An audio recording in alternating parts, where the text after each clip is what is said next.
listening to the best of Ron and Fez on Raw Dog Comedy Hits, Channel 99.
Buddies, it's the Ron and Fez Show.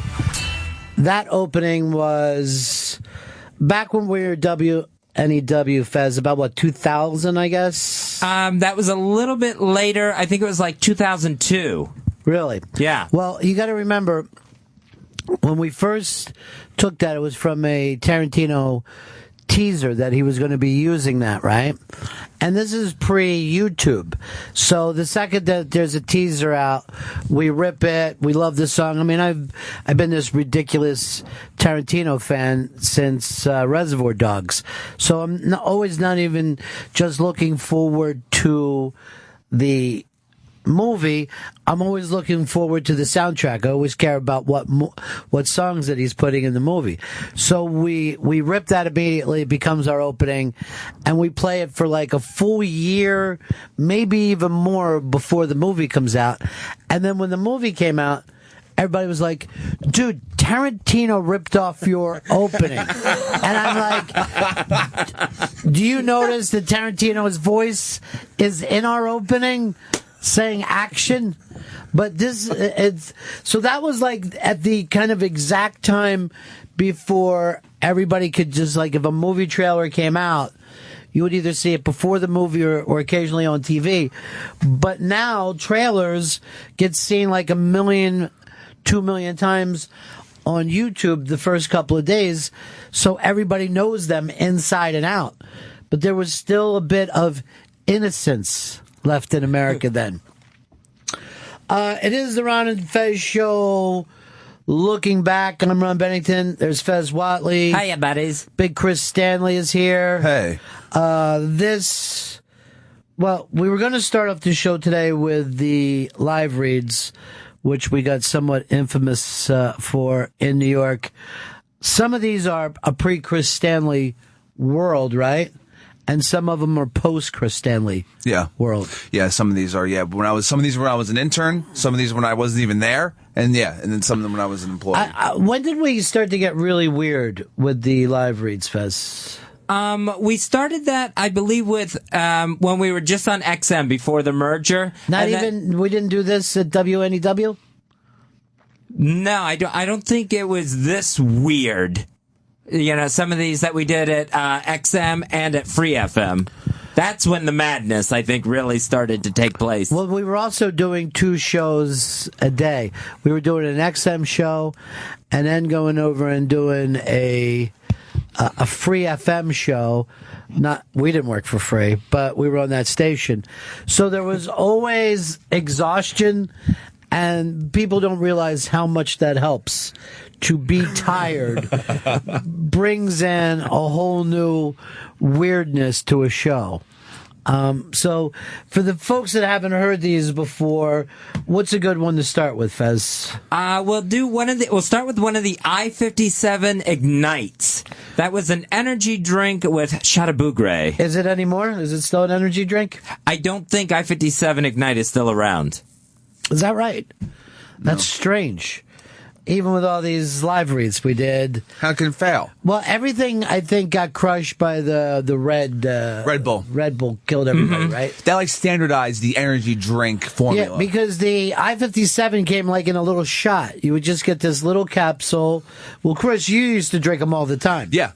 I was an intern at XM while these were happening on Free FM, and I would, hey, can I get some more I-57, guys? I remember when we worked at WNEW, it was all speedy drinks. You know what I mean? Was like a horny goat weed one of them? Yeah, that was there. There was Planet Java, which was a iced coffee. And we did Red Bull there, right? Yep, and there was something, a Sobe with the lizard on the bottle. Oh, yeah, Sobe's still around, though, right? I think? Yep. Yeah, that still exists. See, the things like I-57 Ignite, like you said, the little shots, those started when the government banned ephedrine, and then people were looking for natural ephedrine. I remember what we used to do ephedrine commercials down south. Yeah. Where you would just take a little pill and get speedy from it. That and we're like, great. on my ephedrine today. You know, everybody would be acting like it was a vitamin, like it was good for you. All right, let's take a listen to this one. This is I-57 Ignite. Ignite, it's the perfect all-natural substitute for the ephedra that you can't find on the shelves anymore. That's right, Fezzy. I-57 Ignite. I've been taking I-57 Ignite with a lot of the girls that I have living here on my ranch with me. I sit around, I talk music with them, I talk about the future with them. We all take a bunch of I-57 Ignite, and then we listen to the Beatles, and I let them know what's really coming down. When you're on I-57 Ignite and you're listening to the Beatles, you'll be able to see the future. That's right! We're going to take them all down! It's Helter Skelter time, kids! Take an I-57 Ignite, and we put those pigs against the wall! Who wants to go up to the Tate House with me tonight? Where's my La Bianca crew? Make sure you're right on the walls, I-57 Ignite! Let the man know what's coming down! Yeah! Helter Skelter! Go, Squeaky, go! That's the energy boost you get from I-57 Ignite with the all-natural Brazilian herb Shatabougre. It's better than ephedra, according to founder Kelly Lockwood, and it's now available at all CVS pharmacies and online at myi57.com. Leave a sign behind, kids! Let them know! Charlie's here! Hey, who's got a razor blade? I'm going to put a swastika in my forehead. Yeah! It's used by top models and super athletes to get that extra effort and the results they're looking for. Pick up I-57 Ignite with Shatabougre at a CVS pharmacy near you and be the judge for yourself. Stick a fork in her. She's done. No ephedra? No ephedra, no problem. Now there's I-57 Ignite. Get ignited with I-57 Ignite. Why would the founder think that was a good idea to have his name in there? And I remember he even went out and bought like T-shirts at a gig for us, right? He loved paid these for things. a gig. Yeah. He loved it so much, he paid for the big-ass night of fights. Now, even though his name popped up next to Charlie Manson's, still a positive thing. He loved it. I want some I-57 Ignite right now after listening to that. It does make me want it as well. I don't even remember a lot of these things. Why would anyone want that? It's fucking great.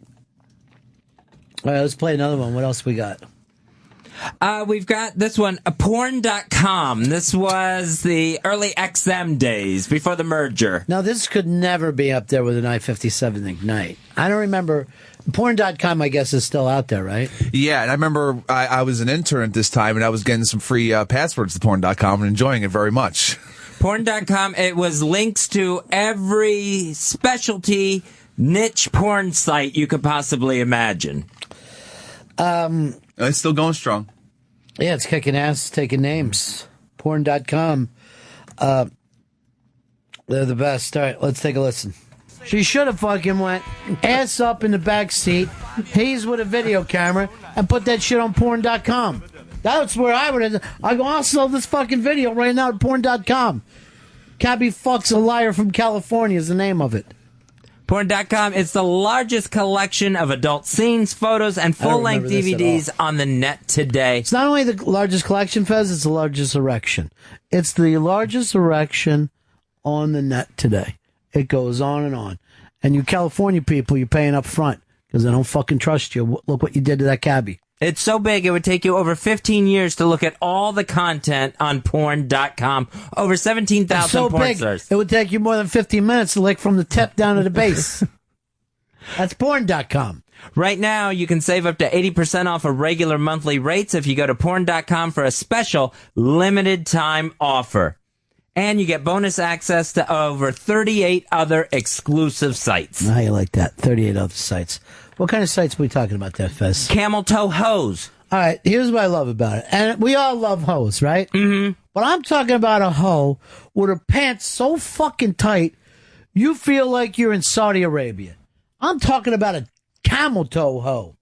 And let me tell you something, ladies. You know what you're doing walking around with a camel toe. You fucking keep playing that game. I'll just take that right over to porn.com. I'll make a star out of you.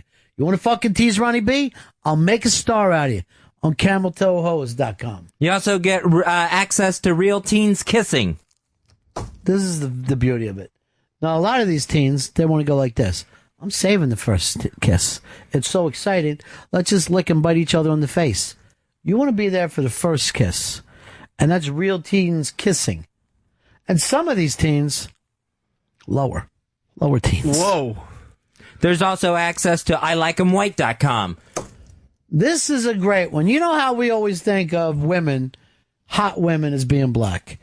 I mean, we got raised that way where the only hot women are black. I got a fetish, and I like them white. I like them white for a change, and I don't know anywhere else to go. Now I got a place. ILike'emWhite.com. And by the way, that also goes for the asshole.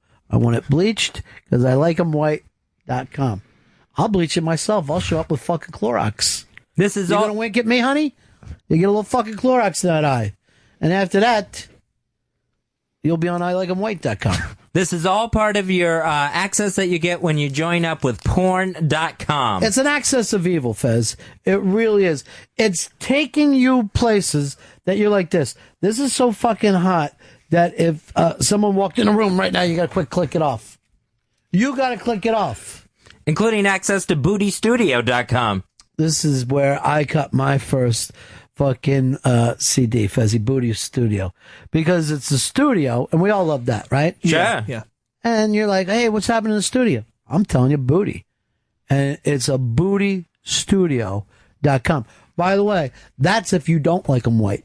If you don't like them white, you'll be going to Booty Studio. So you got different choices here. It's a whole different world. We're not telling you how to run your fucking freak. You bring your freak to porn.com. Right now, some people are a little turned off by teens kissing. Well, it's going to happen. You don't have to. You got so many other different sites. There's so much there. There's 45 different categories. I hope it's not. No, that's 18. That's 18, those kissing porns. They couldn't be on. It could not be on if they weren't 18. Now, they look younger. There's no harm in that. Yeah. Well, that's not for some people. There's other sites that you get access to, like fuckingmachine1000.com. The weirdest thing about that was the name of my dad's boat. Fucking Machine 1000. And we used to ski behind that. Now, there's a porn site. Fuckingmachine.com. And here's the deal. A lot of times you're like, man, I like women, but I can't fuck them all the time. You don't need to. Not with the brand new fuckingmachine.com. I don't know what it is. Fuckingmachine1000.com. No, I'm not going to lie to you. We've done a lot of experiments, and the first 999 were awful. But the fucking Machine 1000 Eureka, we've got it. Lay on this machine, honey. Let the pistons do the work. They even have some porn stars that are exclusive just to porn.com, and at porn.com they say they're always on the hunt for new faces. On the hunt, Fezzy? Yes. They're on the you-know-what. I can't talk about this anymore because these spots are supposed to be 60 seconds. But this is the most fabulous place on the internet. Porn.com. Link it, send it to your folks, and say, look, this is what I'm doing now that I'm older. I'm at porn.com anymore. That's why I'm not married, and that's why I don't go out on Saturdays.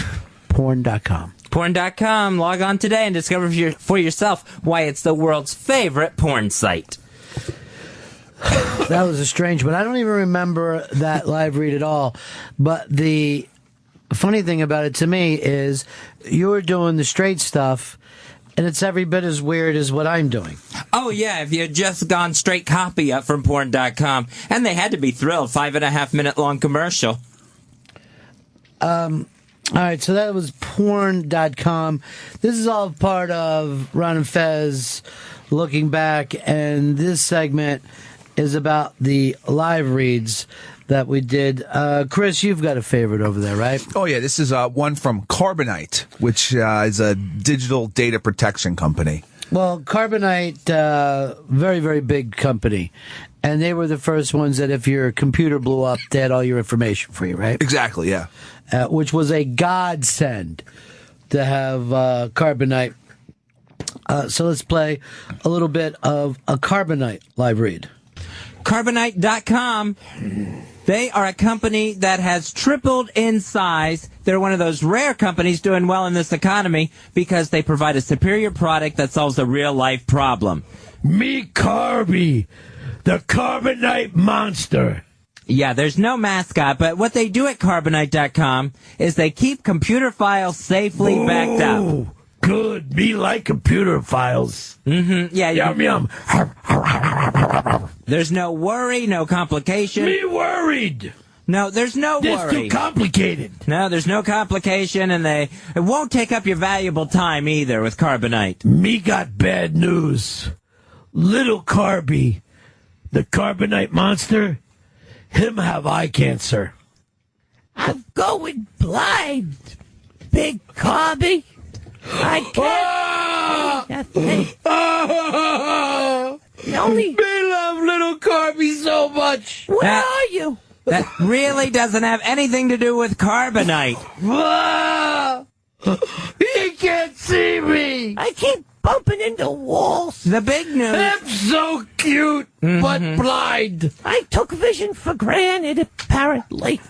The big news isn't little Carby's eye cancer. It's that now Carbonite is available to protect Mac users as well as PC users. Maybe if all the kids out there could clap their hands, little Carby could feel better.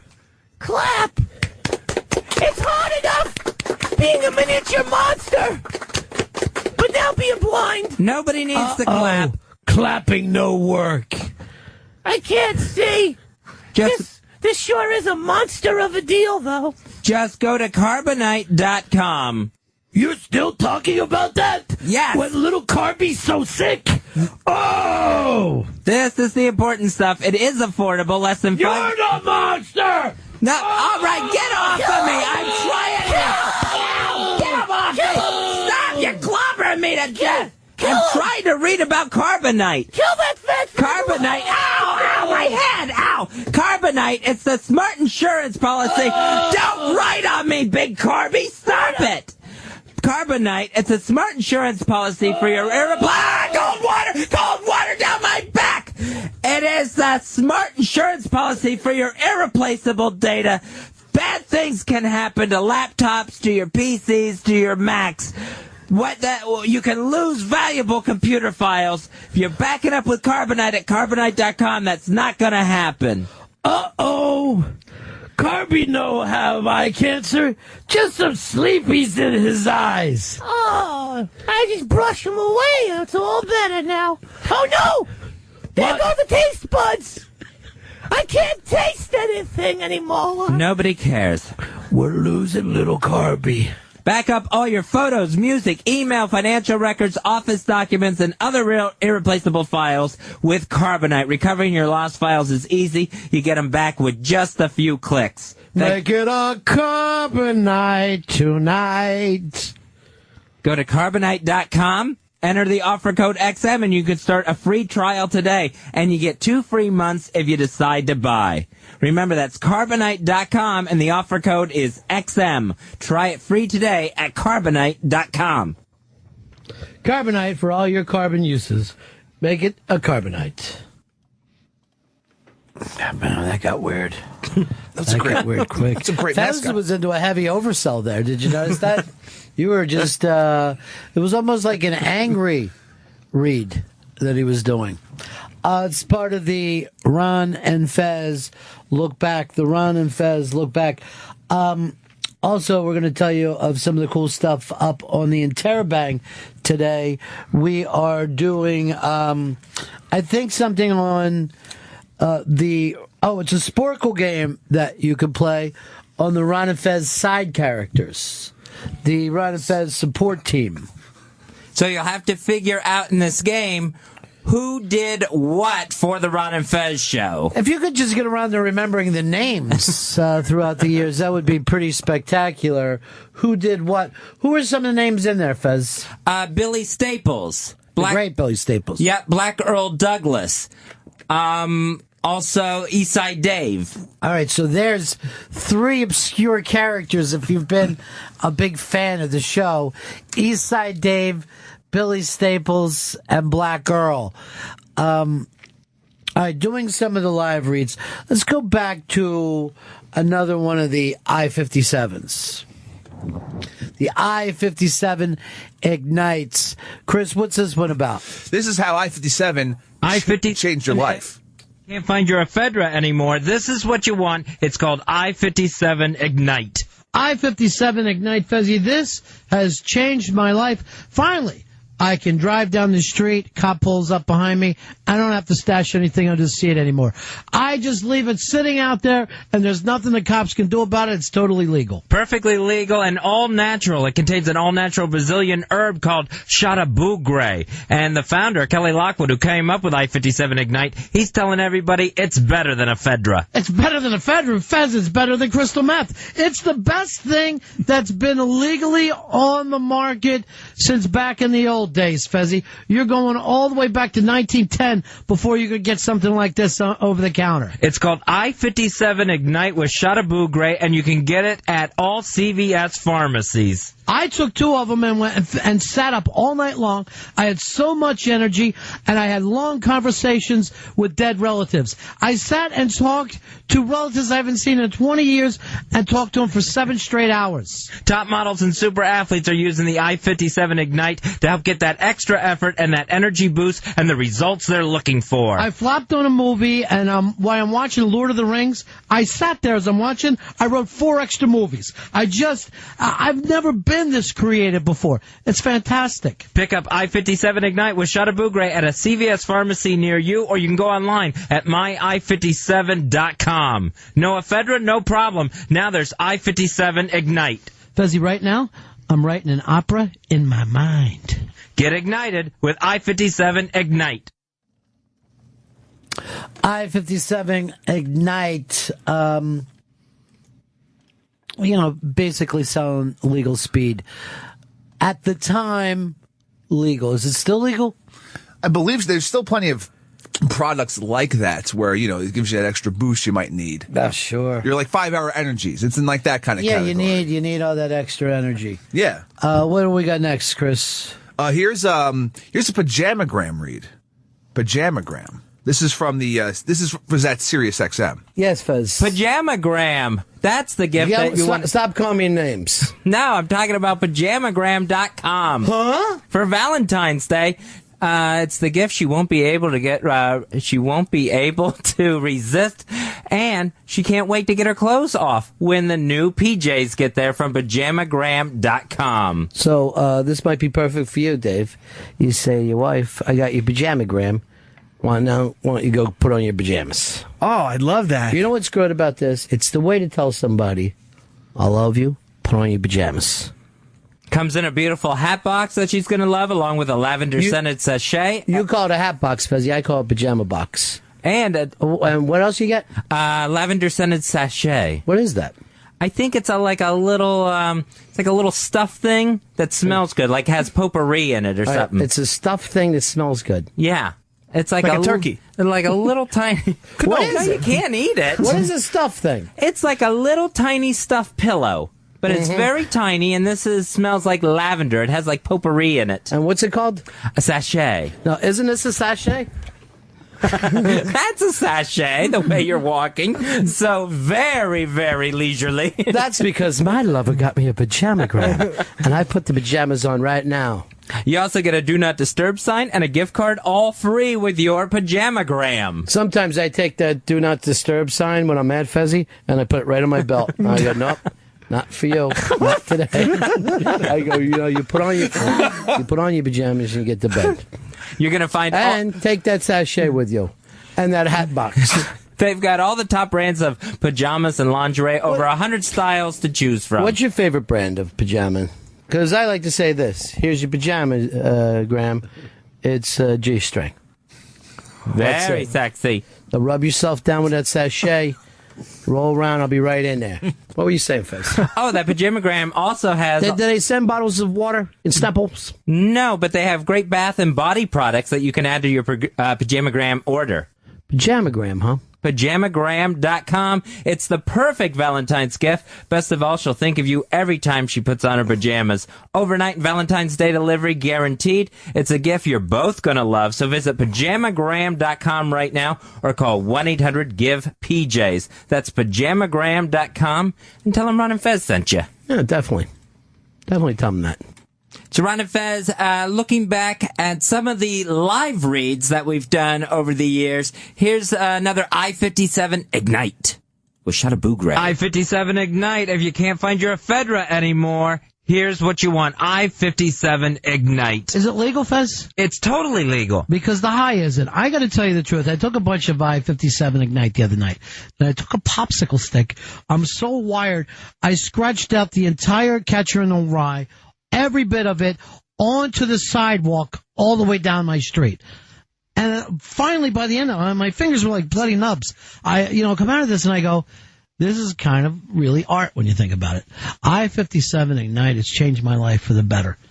That's the energy boost you get from I-57 Ignite, and it's all-natural Brazilian herb, Shut a Boo Gray. Do the cops arrest you for having I-57 Ignite? No, it's perfectly legal. Then why do I keep outrunning them? Every time I'm doing I-57 Ignite, I see a cop, I take off. It just feels like the right thing to do. The guy who came up with I-57 Ignite, Kelly Lockwood, he said... Genius. Literally a genius. And I put him now, Fezzy, above Moses. He says it's better than ephedra, and now you can pick up I-57 Ignite at your local CVS pharmacy or online at myi57.com. Who needs ephedra? When you got I-57 Ignite, it's going to give you that extra effort and the results you're looking for. I took I-57 Ignite, Fezzy. I was walking around in one of those old Roman helmets. I don't even know why. It just felt like the right thing to do. Later, I sat down and I was playing the piano.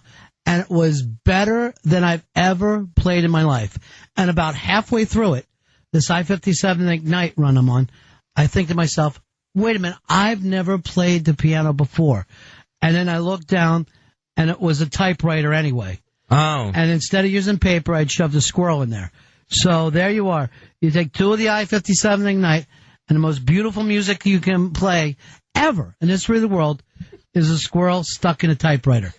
That means it's working. And it doesn't have to just work for me. It can work for you, too. And I might be crazy here. It can work for anybody. Everybody except for the people in Alabama, because I hate them. Oh, okay. Pick up I-57 Ignite with Shot of Boo Gray at a CVS pharmacy near you.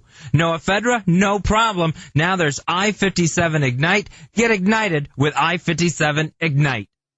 I always like the part of these where Fez is just sitting there with a stupid paper, ready to start reading again as soon as the weirdness stops. He'll just be standing there, waiting for the riff to end, and then he'll just pop back in. Shut a Boo Gray. Yeah, Shot a Boo Gray. It's going to do it for you. It's legal. It'll get you up and going. It's the Ron and Fez Show. looking back, this is live reads we've done over the years. What's another one, Chris? Oh, this one's from AshleyMadison.com. Well, that says it all right there. Exactly. I got 2 words for Barack Obama. You are now the most powerful man in the entire world. AshleyMadison.com, Mr. President. AshleyMadison.com. This is your opportunity to say, honey, Michelle, I love you and the daughters, but the number 1 man in the world has got to get his freak on. AshleyMadison.com. It's the number 1 dating service for married people who are looking for something more. You need a little something more. If your wife won't tie a feather to her ass, guess what? Some chick out there will. And my thing, Fezzy, is I just put in wheelchairs. No matter what's happening, I am looking for the lame, the cripple, the unable to fight back. Basically, Fezzy, I'm coming out of this like a hyena, and I'm coming in strong quarters in front, very weak back. Right. So I'm looking for the damaged, the diseased, something that I can fall prey on. The weak hindquarters. Okay, yeah. Well, you're going to find what you're looking for on AshleyMadison.com, because if you don't, AshleyMadison.com will return your money, guaranteed, and no questions asked. They won't even ask, about the hindquarters or the wheelchairs, any of that. Because here's the beauty. This is nothing that you're going to be doing this in secret. You're going to be meeting women in secret. So it gets you the opportunity to take some things off the list. You always been with a dwarf. Put it up in there. You say to yourself, I want to find a one-armed woman. This is the place to do it. The obese, the insane. It's all there for you. And if you're keeping a list of what have I been with, this is perfect for you. AshleyMadison.com. Over 3 million members. You will find what you're looking for. I'm sorry, Fezzy, that's 3 billion. No, it's 3 million. Then how many zeros are in million? 6. All right, then this is over 3 million. 3 million. And most of them are women. And most of them, what I like to say is, me so horny! Me so horny! Go to AshleyMadison.com. It's fabulous. It's fantastic. 100% secure, completely anonymous, and right now it's free to join. I've got in right now. I'm looking for a woman with empty eye sockets.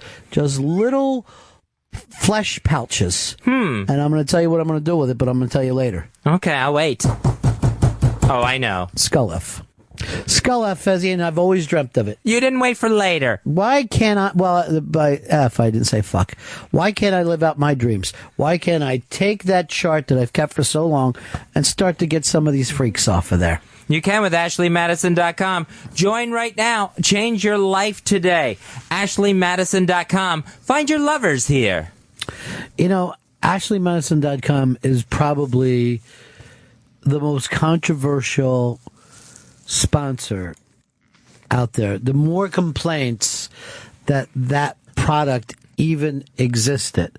I was always surprised by that. You know what I mean? Like, some people are so angry that their spots used to run, hey, married guys, or hey, married women, if you'd like to meet somebody else.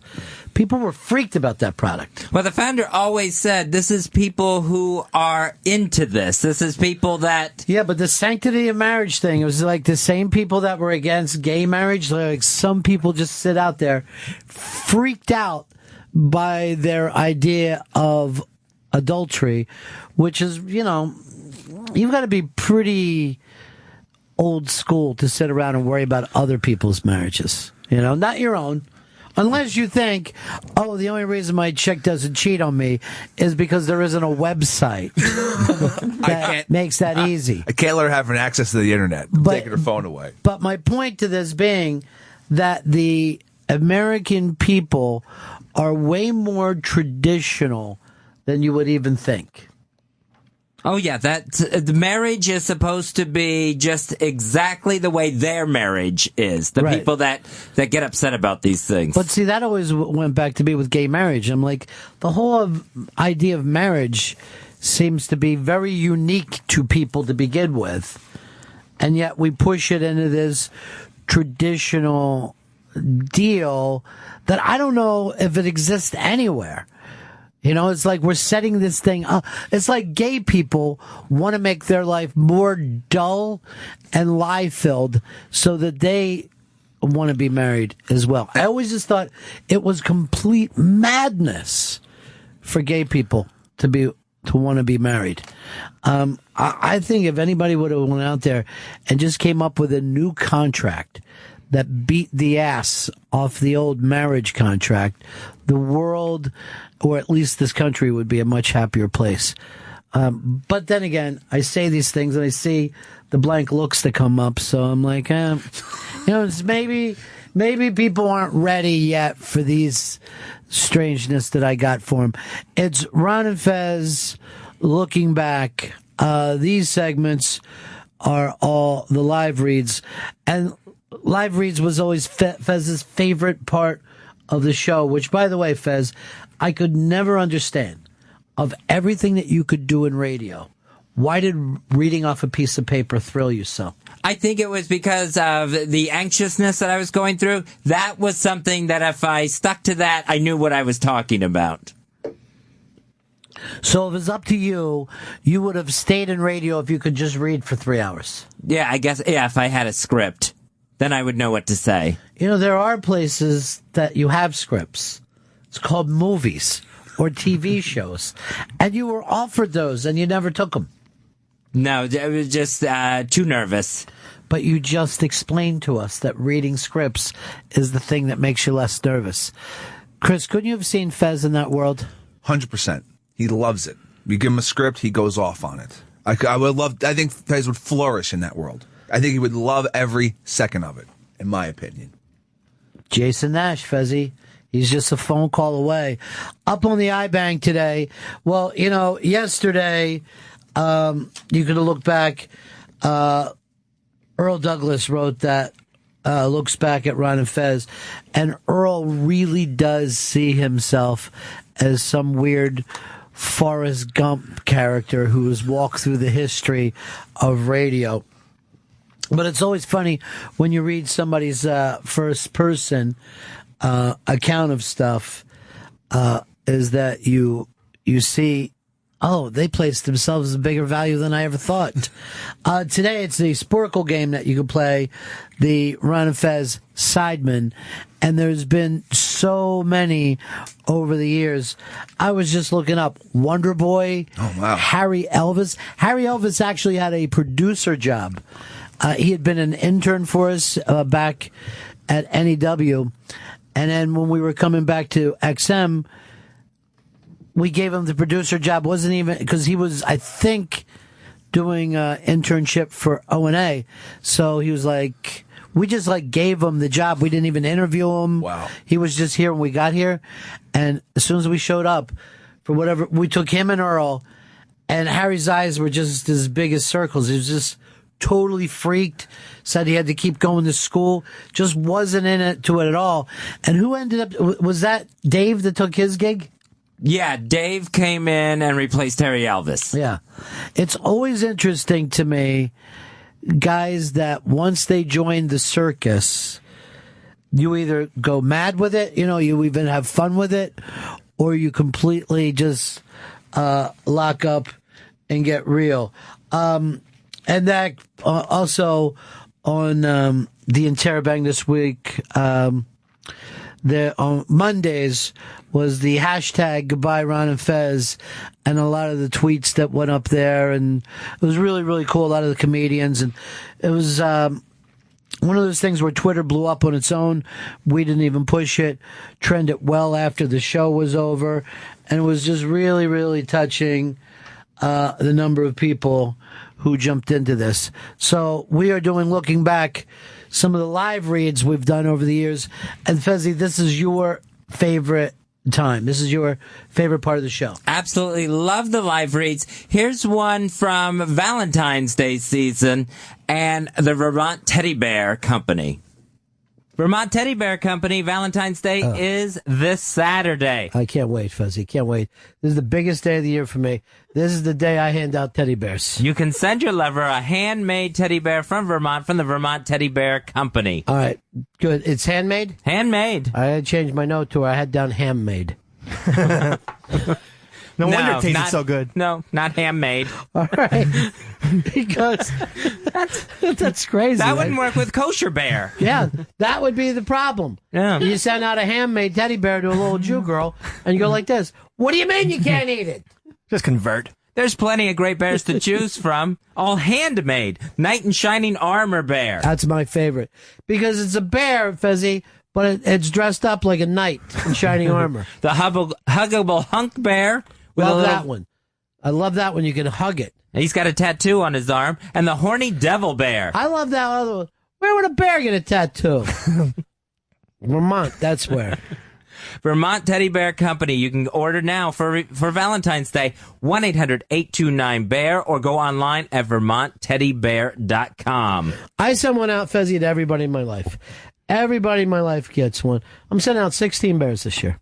That's a lot of bears. It is. And you can have them personalized to tailor her favorite hobby, sport, or occupation. Taylor Ham. Taylor Ham-made bear. Handmade. And they're like this. It's great for breakfast. But only in Jersey. Kick off your Valentine weekend right and send a beargram to her office tomorrow. Fezzy, here's how I'm going to be kicking off my Valentine weekend. Just like this. All right, you just kick stuff all over the place. Overnight delivery is absolutely guaranteed for tomorrow. Or send her a bear to arrive. Oh, my God. While we're watching on TV, there's a Vermont teddy bear commercial going. Look at how the other ladies are reacting. Yeah, they see her bear and look at the men. The men are going, I see what's happening. She's getting a bear. Well, then I'll send a bear to my woman. And now they're all using office time to order their Valentine's gift. Sure. Why couldn't I? He's got a tattoo just like me. That's a huggable hunk bear. Man, this is the time of the year. Puppy Love Bear, I Heart Sarah Bear. It's with her name. You don't want to send your woman Ginny something that says I Heart Sarah. Look at the Love Bandit bear. Yeah, the pink bouquet bear. Plenty of them. Overnight delivery is absolutely guaranteed. Or you can send her bear to arrive right then on Valentine's Day. I'm getting hurt here. Send the creative alternative to flowers this Valentine's Day. Ow! That hit me. She's gonna love you for it. Call 1-800-829-BEAR or shop online at the VermontTeddyBear.com website. That's VermontTeddyBear.com. Make sure to mention Ron and Fez. Thank you. Make sure to mention Ron and Fez. Better mention that name. You remember how it changed from code word Ron and Fez to just code word Fez? Yeah. It was. That's how out of it I got. That's how far they kicked me out of live reads.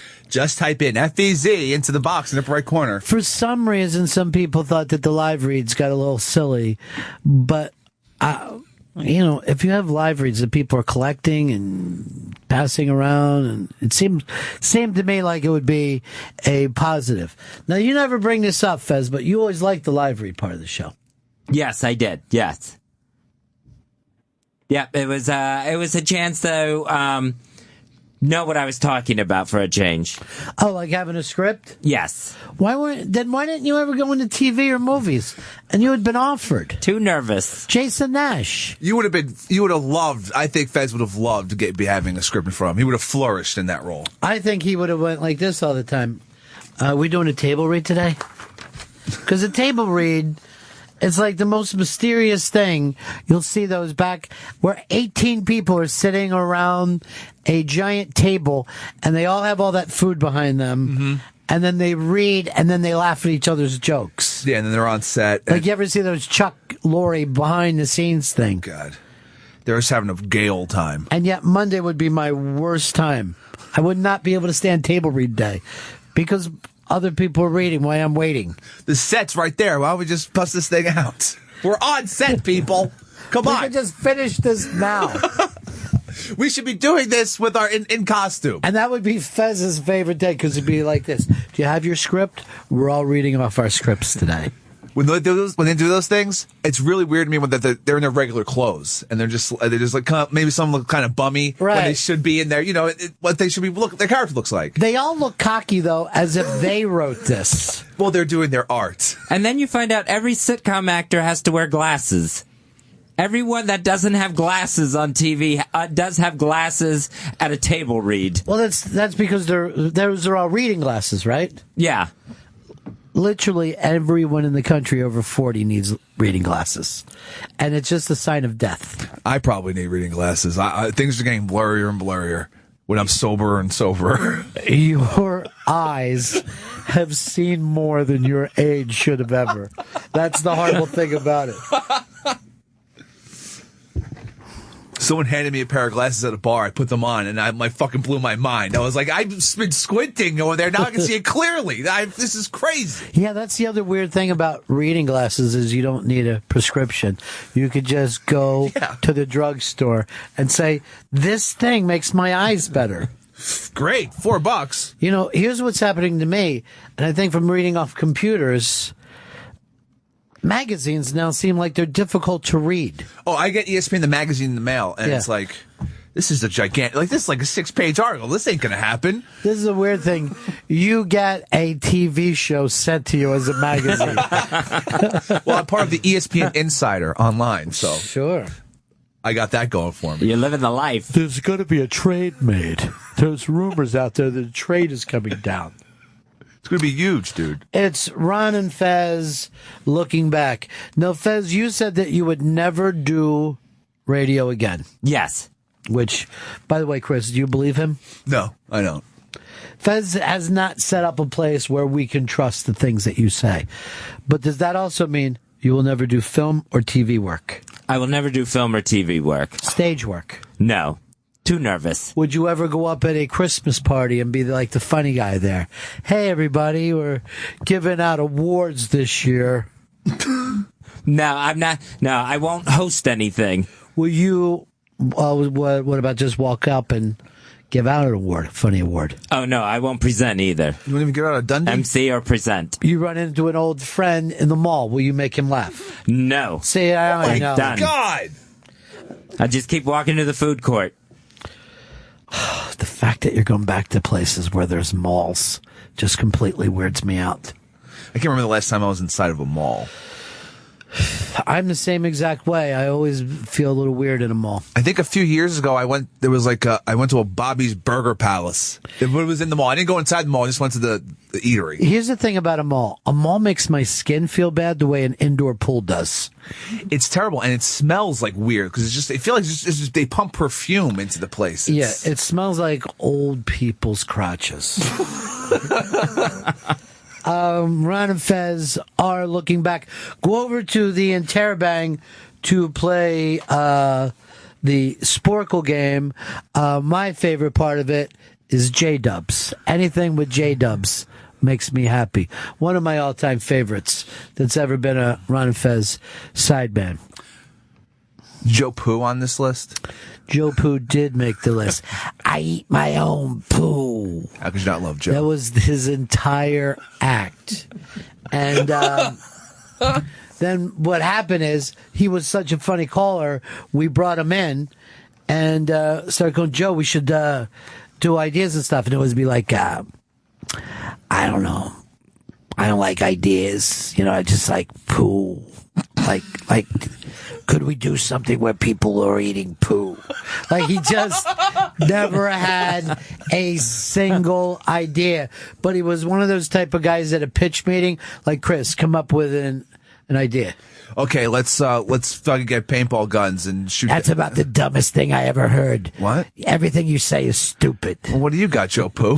I'd like a poo thing, like this. It's like a mound of poo that people are slipping and falling into. Can you get away from the poo? I mean, I know it's in your name. Fez, give us another one of those live reads. Here is one from AshleyMadison.com, where you can find your lovers there. Even Steven, you're on the Ron and Fez Show. Ronnie B, you're a genius. Thank you. Hey, I picked up this chick on AshleyMadison.com. Her old man, he's like 45 or something, late 40s. She's like 23 years old. She's just now learning how to come. She's been married to this guy. Yeah. And I'll tell you this. I'm proud of you, Steven. Let's face it. You've got to get out there and get yours. You're like a shark in the water. And what do sharks eat? They eat pussy. They're just going from pussy to pussy to pussy. Now, if another shark has some pussy, guess what you do? You attack and take it. AshleyMadison.com. It's warfare for your cock. AshleyMadison.com. Morality doesn't matter, Fez. The vows of marriage don't matter. What matters is that you just keep going from place to place. AshleyMadison.com. It's the #1 dating service for married people who are looking for something more. 100% secure, completely anonymous, and right now it's free to join at AshleyMadison.com. AshleyMadison.com. Davey Mack, maybe that's where you need to be. Maybe so. After what you've been through? After what I'm saying, yes. It sounds like a great website. Because here's the deal. Your wife is home taking care of your baby, right, and another baby's coming. Yeah, she's pregnant. That means you deserve a little fun on the side. Right. A little AshleyMadison.com. And there's plenty of fish in the sea. Over 3 million members at AshleyMadison.com. I'm going to tell you, because I've tried this before. With the fish in the sea, when you fuck a fish, they're so scaly, you can tear off a nut. Oh. So forget the fish in the sea, and look for hot chicks swimming in the sea. Okay. Yeah. Yeah. I mean, if you're going to fuck anything in the sea, it will be a seal. Go ahead. What were you saying? I was saying just how thousands of people are turning to AshleyMadison.com every day to have a discreet affair. Right. Discreet affair. AshleyMadison.com. Join right now. Change your life today. Right now, it's absolutely free to join, and it's guaranteed. AshleyMadison.com. Find your lovers here. Right. Lovers, not fish. Yeah, lovers. Fez, I've switched over to the Jimmy chair. Isn't it weird? Like, How is it? Well, just being in a different place, it changes your entire outlook on the room. Well, if you're in my place, you would just think Fez had a monitor for her head. That's what I've thought anyway. Since the day I met him. I used to even call him Monitor Head. That's pretty cool. Yeah. This is just like a weird corner that I'm in. Yeah, it's strange. I've never sat in that chair. I've sat in this chair sometimes because Opie has invited me in when, Jimmy's doing a gig or something. And, that's back when Aunt would be in that chair. Yeah. And it always, there's a freedom for me of moving over here. Like, just moving over 3 feet, I feel like I'm not responsible for anything. You know what I mean? Like, I always have the feeling, well, if it's a bad show, it seems like that's Opie's responsibility. It's just weird that you do this to yourself. When I've sat there, yeah, I felt like thrown off because someone's always to my left. So then when someone's to my right, it's very strange when I'm sitting in that chair. I feel like there's too much open space. I don't know how to explain it. No, I know what you mean, but we all do this in life where, you can live alone and still have a favorite chair that you will sit in, have a chair that you will eat in. Yeah. We don't want more choices in life. We want less. Yeah, and get what you're comfortable with and stick with it. Freedom from choice. That's what you want. Ron and Fez are looking back. Go over to the Interrobang this week, Fez, and some fun stuff for us to play. There's a Ron and Fez supporting cast Sporkle game up where you have to try to figure out which member of our supporting cast over the years did which thing. I'm just sitting here trying to figure out who Friday Fright was. You remember who gave him that name? No, I don't remember who did that. I'm going to be bad at the Sporkle game. It was a very drunken Al Dukes. Al Dukes, I always remember that night. He was drunk, and he was like, we had interns, and he's like, I would call this one Friday Fright, because he's so frightened to be in here. And it was like a shy, nervous kid, and when Al Dukes called him Friday Fright, obviously, just like when you're a child, anything will stick, the first nickname that comes up. And the kid, I could see the look of horror on his face as being called Friday Fright, because he probably was a guy who worried that he was too shy, you know what I mean? Mm-hmm. So, like, if you were, like, one of those guys, like, with a birthmark on your face, you don't want anyone to bring it up. Don't ever. Yeah, and then someone gets drunk and, hey, we should call him Birth Marthy, And he's like, no, that's the exact thing I didn't want to bring up. The entire psyche gets shattered. Hey, I just noticed you got chicken legs. No. But Al Dukes, we used to drink every Friday, and Al Dukes could get drunk so fat. Like, for being the straightest guy, he was always the drunkest guy. because he would get drunk so fast. Like he just a couple of drinks and he was bombed. Yeah, and no idea how to play the maintain game. Oh God. You know what I mean? Like he didn't understand maintenance at all. He just went from sober to blasted and then stayed in blasted town. Yes. That's exactly right. He fucking kept a second apartment in blasted town. So there's other stuff up on the Interrobang this week, Fez. There's also Black Earl Douglas looks back at the Ron and Fez show and his memories of his time with us. Looks back in anger is what it could be called. Wow.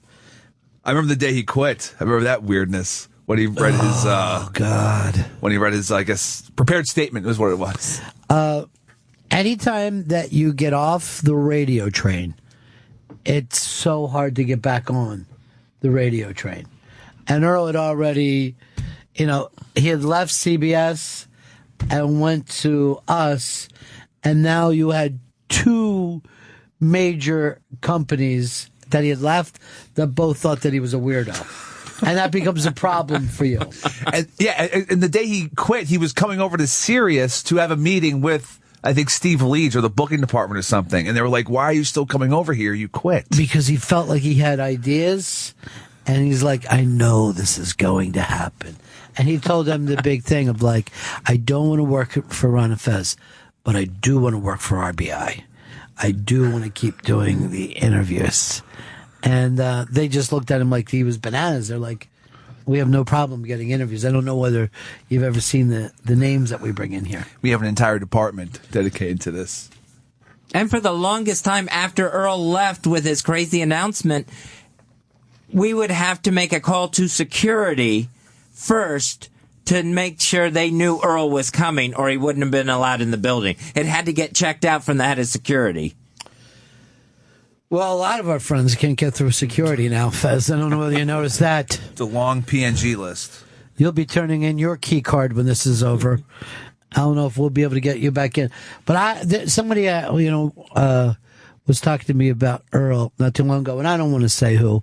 It's Steve Leeds. But at the end of just a conversation, I'm like, no, he's with Hard Rock Johnny. He's doing good. And he goes like this. Well, I hope that he gets the help that he needs. Oh, my God. And like what people keep saying about Fez, I hope that he finds peace. I've never heard that said about any living person. People say that about dead, but my father at like 88 is saying, I just hope Fez finds peace. And I'm like, this is more insulting, I think, than if everyone just said, hey, that Fez is Looney Tunes, and he's got his thumb up his ass while he's holding onto his tongue. It does sound like the dead person phrase, he's in a better place. Do you feel like you're mad, Fez? I feel a little bit crazy, yeah. Do you know what I thought was the saddest statement that you ever made? What's that? Uncle Todd is coming home. It seemed great if you're saying that for Christmas. You know what I mean? But to me, a permanent thing, it almost felt like, why is Uncle Todd over here again? Doesn't he have anything to do? Doesn't he have his own stuff? But I do hope you find peace, Fez. Thank you. Why? There's only one. That finding peace is not a physical place, right? Yeah, it's a mental and emotional thing. You're on the nose there. But there is no peace town. That, you know what? I found it. It's right here in South Georgia. Nothing Peace. bad happens. Yeah. It's really just pleasant all the time. Ron and Fez are looking back. Feel free to go over to the Interrobang. Post up, ask questions, come up with stuff. I know there's a lot of rumors on the internet where I will go. Yeah, the only person who hasn't asked me about any of the rumors, the Big Cat. Really? Yeah, not one. Not one. Not even like an allusion to it, like nothing at all. And that made me figure out why. I'm not him. So why would he be interested in what was happening next? No one ever says, I hope Ron finds peace. Well, that would just be weird. Oh, Ron, a sad piece if you know what I'm saying. Getting that strange. Getting some of that strange bud. Smoking strange bud. Peel me off a piece of that tree. There's a barbershop that you can go to. You say, I'd like some trim, please. You know what I'm saying? Put the scissors down. I'm looking for trim. I'm looking for the special trim. I'm going to take a trip around the world. I can't find my baby. Can I get a half and half? I'm more of a half and half guy. I'm not in the back room, please. Fez, what other live reads you want to... I noticed that you went shoulders down on this, and I want you to have a fun week. I want this to be peace for you this week. I will try to find peace as we look back at the Ron and Fez show. Here's one from pajamagram.com. It's Sunday, Bloody Sunday, Fez. That's this Mother's Day, Sunday, Bloody Sunday. This is not a rebel song, Fez. It's Sunday, Bloody Sunday. This Mother's Day, treat your mom or wife to some well-deserved relaxation. Send the softest gift to thank her for doing the hardest job. Spoil her with a pajamagram. She is going to love it. Overnight and Saturday delivery are guaranteed. Read the news today. I can make a rise. Visit pajamagram.com. Sunday.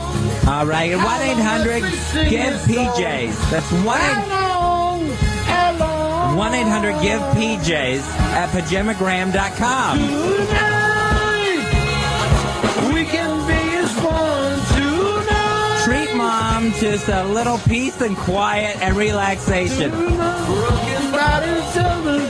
It's a gift that just makes sense, folks. This Sunday is Mother's Day. I will cry. It gets back up against the wall. This Sunday. Sunday, Bloody Sunday. Pajamagram.com. You can surprise mom. You can have these delivered Bloody Sunday. at her home or office. And you can even get them delivered this Saturday. Make sure you're ready for Mother's Day, okay?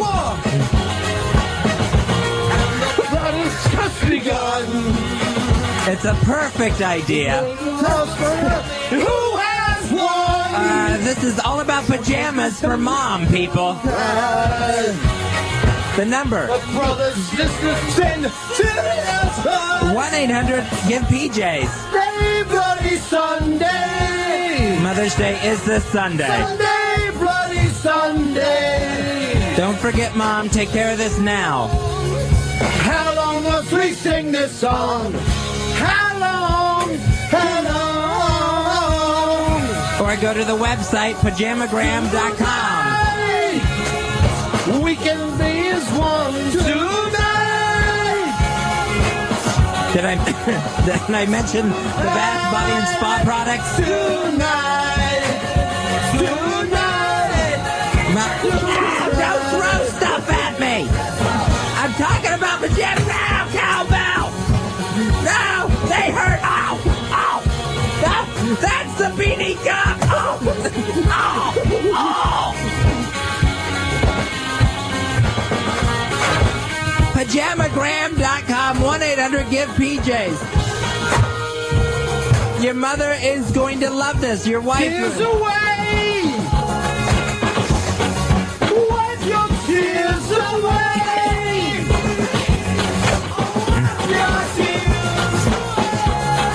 Plenty of pajamas to choose from. Tears away. From super comfortable to super sexy. Call 1-800-GIVE-PJs and let a pajamagram Bloody Sunday. service rep help you pick out just... Ow! Hey, Fez. Right in the gut. Sunday, Bloody Sunday. Bring it down some now. For Pajamagram. For Fez? Yes. I get so sick of it! It's only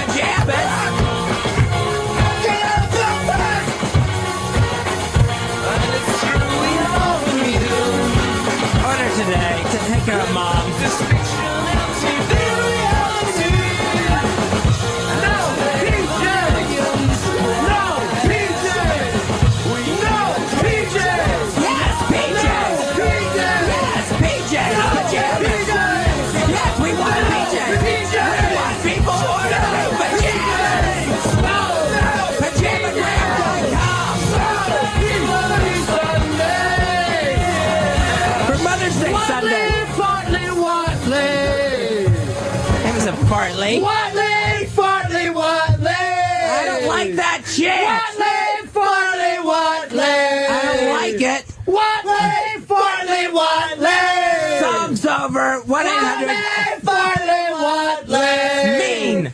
Whatley, Fartley, Whatley. Stop it. Just stop it. Whatley, Fartley, Whatley.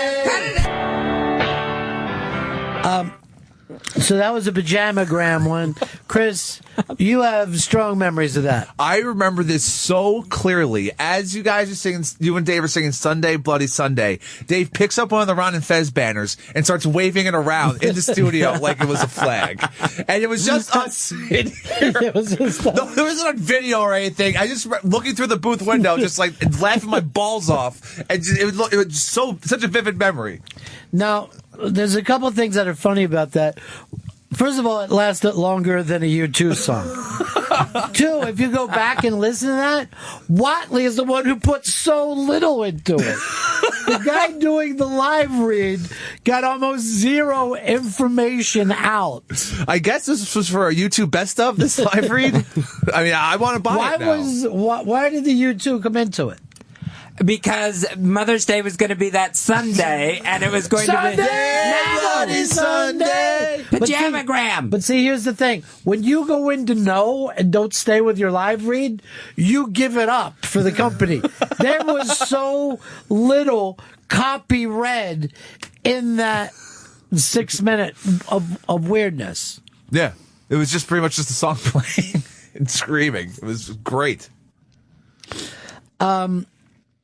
So this is Ron and Fez looking back. There's all kinds of stuff up on the Interrobang if you want to keep up with us. And the thank you and more to the Ron and Fez Show. A lot of people have been writing their thoughts in the comment section, which is incredibly nice.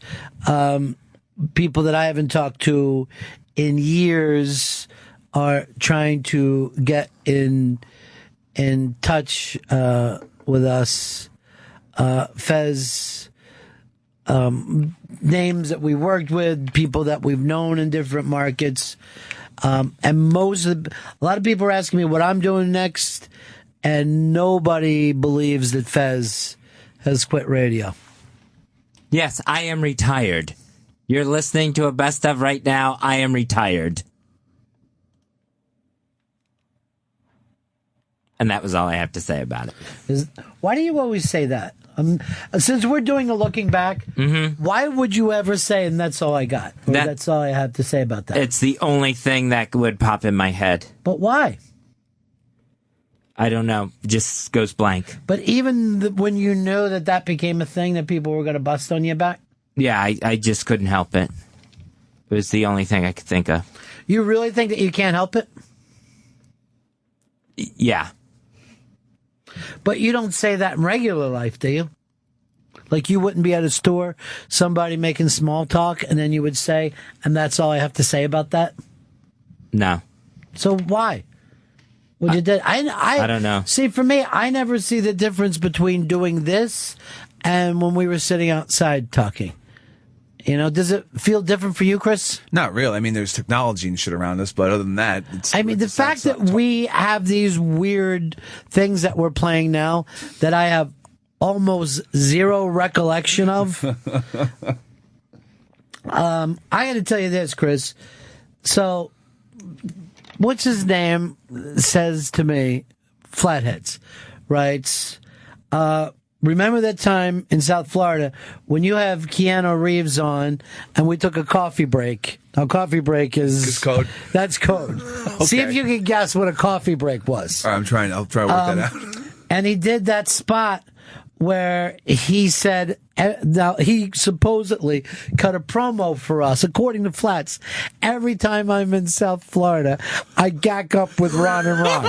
Where's that audio? Where is it? I write back to him. I go, "You're nuts.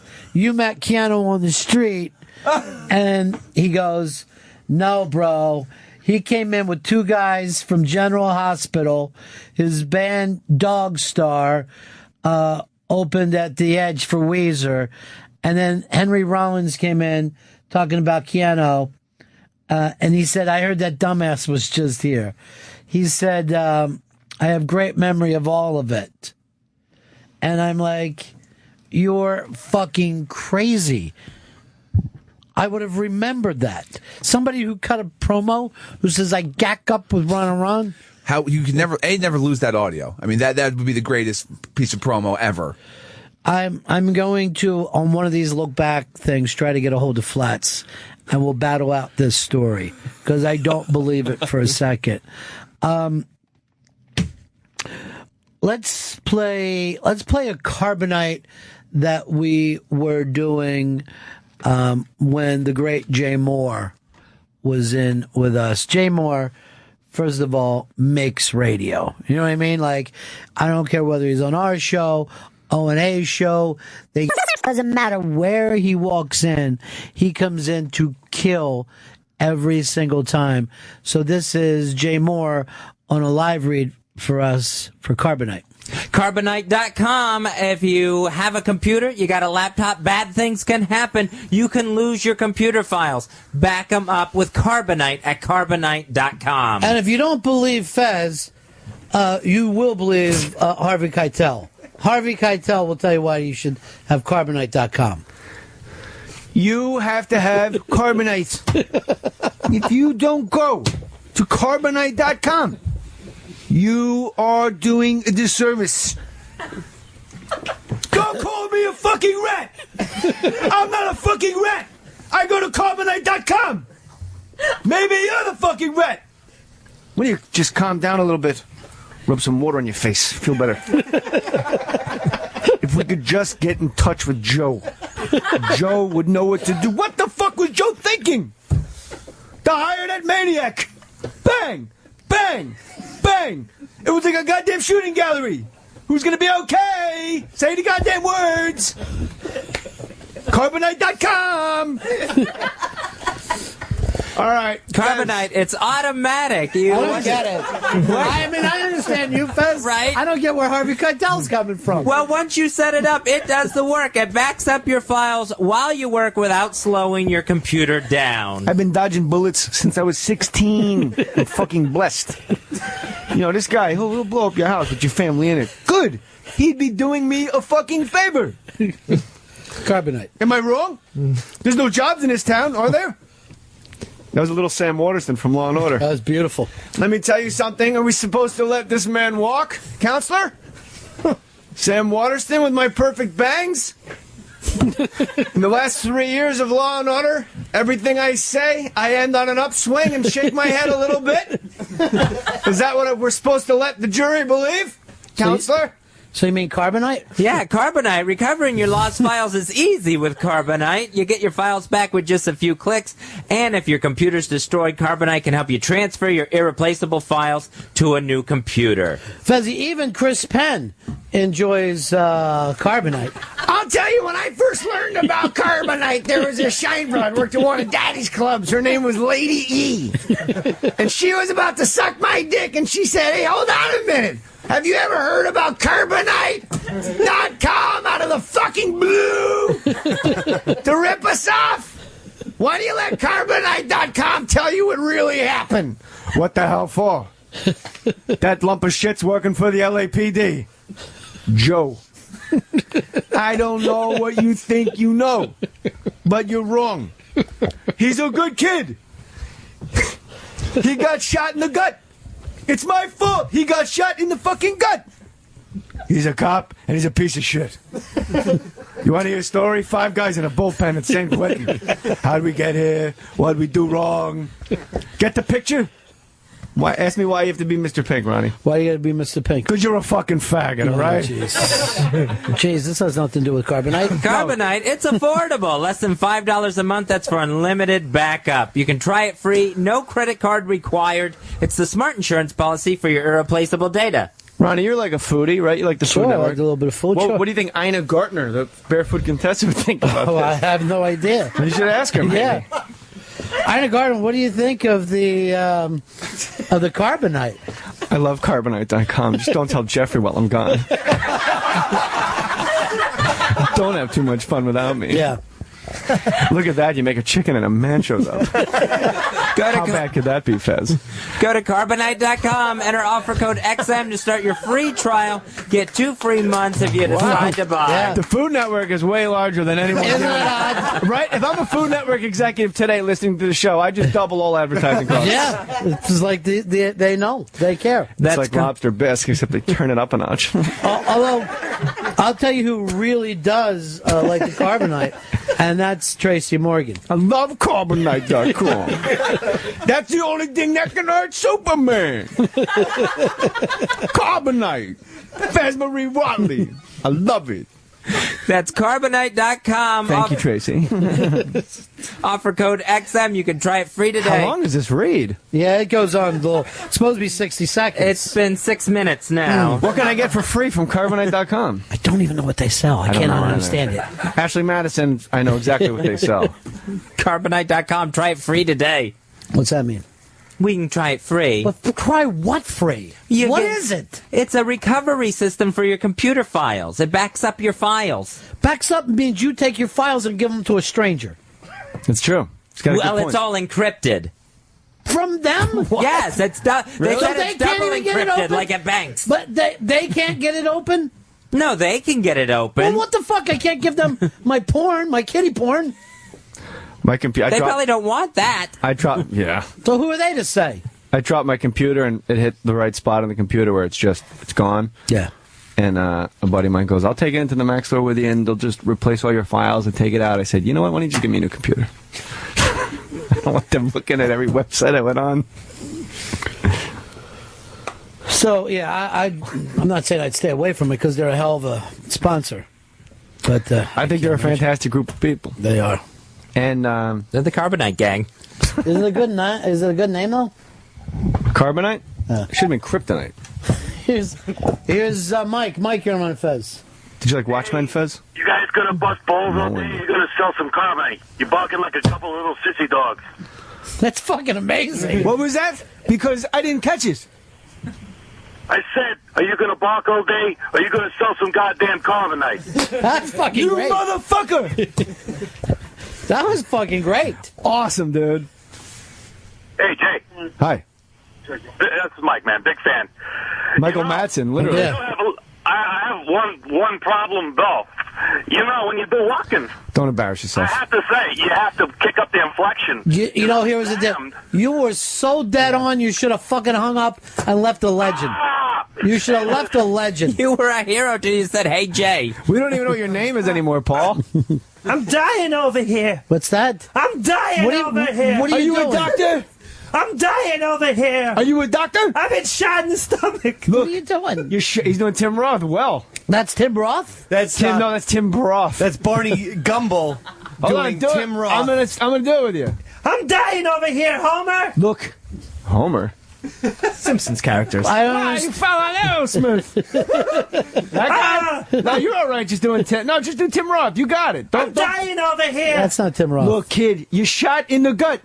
It hurts. I've been shot. It hurts bad. Aside shot. from the It kneecap, hurts.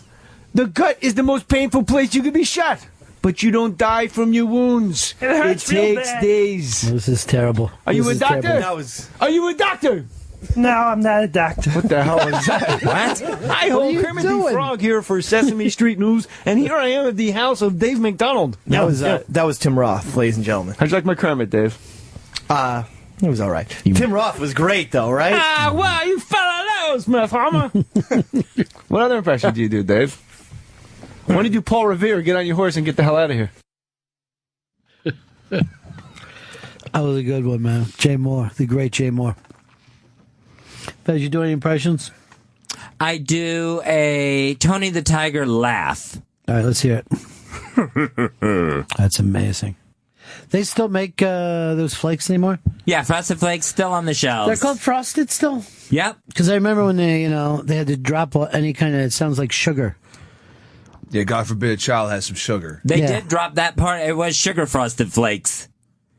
So now we're just supposed to assume they're frosted with something healthy. Yeah, they're frosted with vitamins.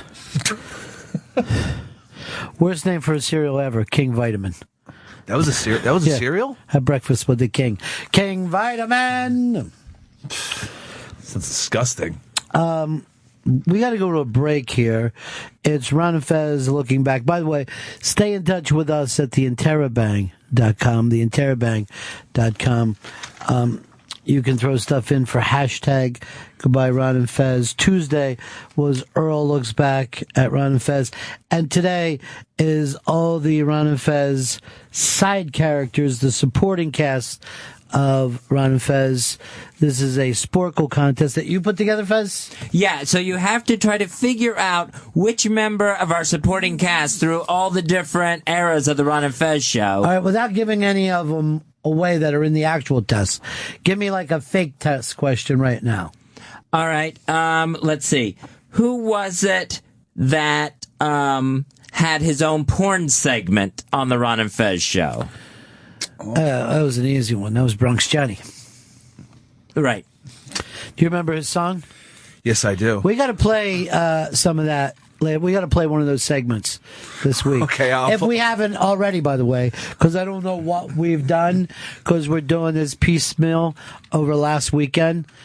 But also, at some point, we got to get a hold of Flathead to see whether Keanu Reeves ever said, "When I'm in South Florida, I gack up with Ron and Ron." I got to hear that story. I find it hard to believe. I mean, John Wick? That'd be awesome. That's all you know him as, is John Wick. From now on, he's just John Wick to me. You love that movie? I didn't think I was going to like it as much as I did, but I really enjoyed it. Well, it reminded you of old school action movies, which we kind of don't make anymore. Yeah, and it was just it got right into why he's fucking so crazy and who he has to kill, like within 5 minutes of the movie starting. We got another Sleeves song to tie in with something here, right? Yeah, for Penny Stock Chaser. This is a song that Sleeves did for Penny Stock Chaser, Penny Stock Chaser. Penny Stock Chaser, Penny Stock Chaser, do do do do do do do. Penny Stock Chaser, Penny Stock Chaser, do do do do do do do.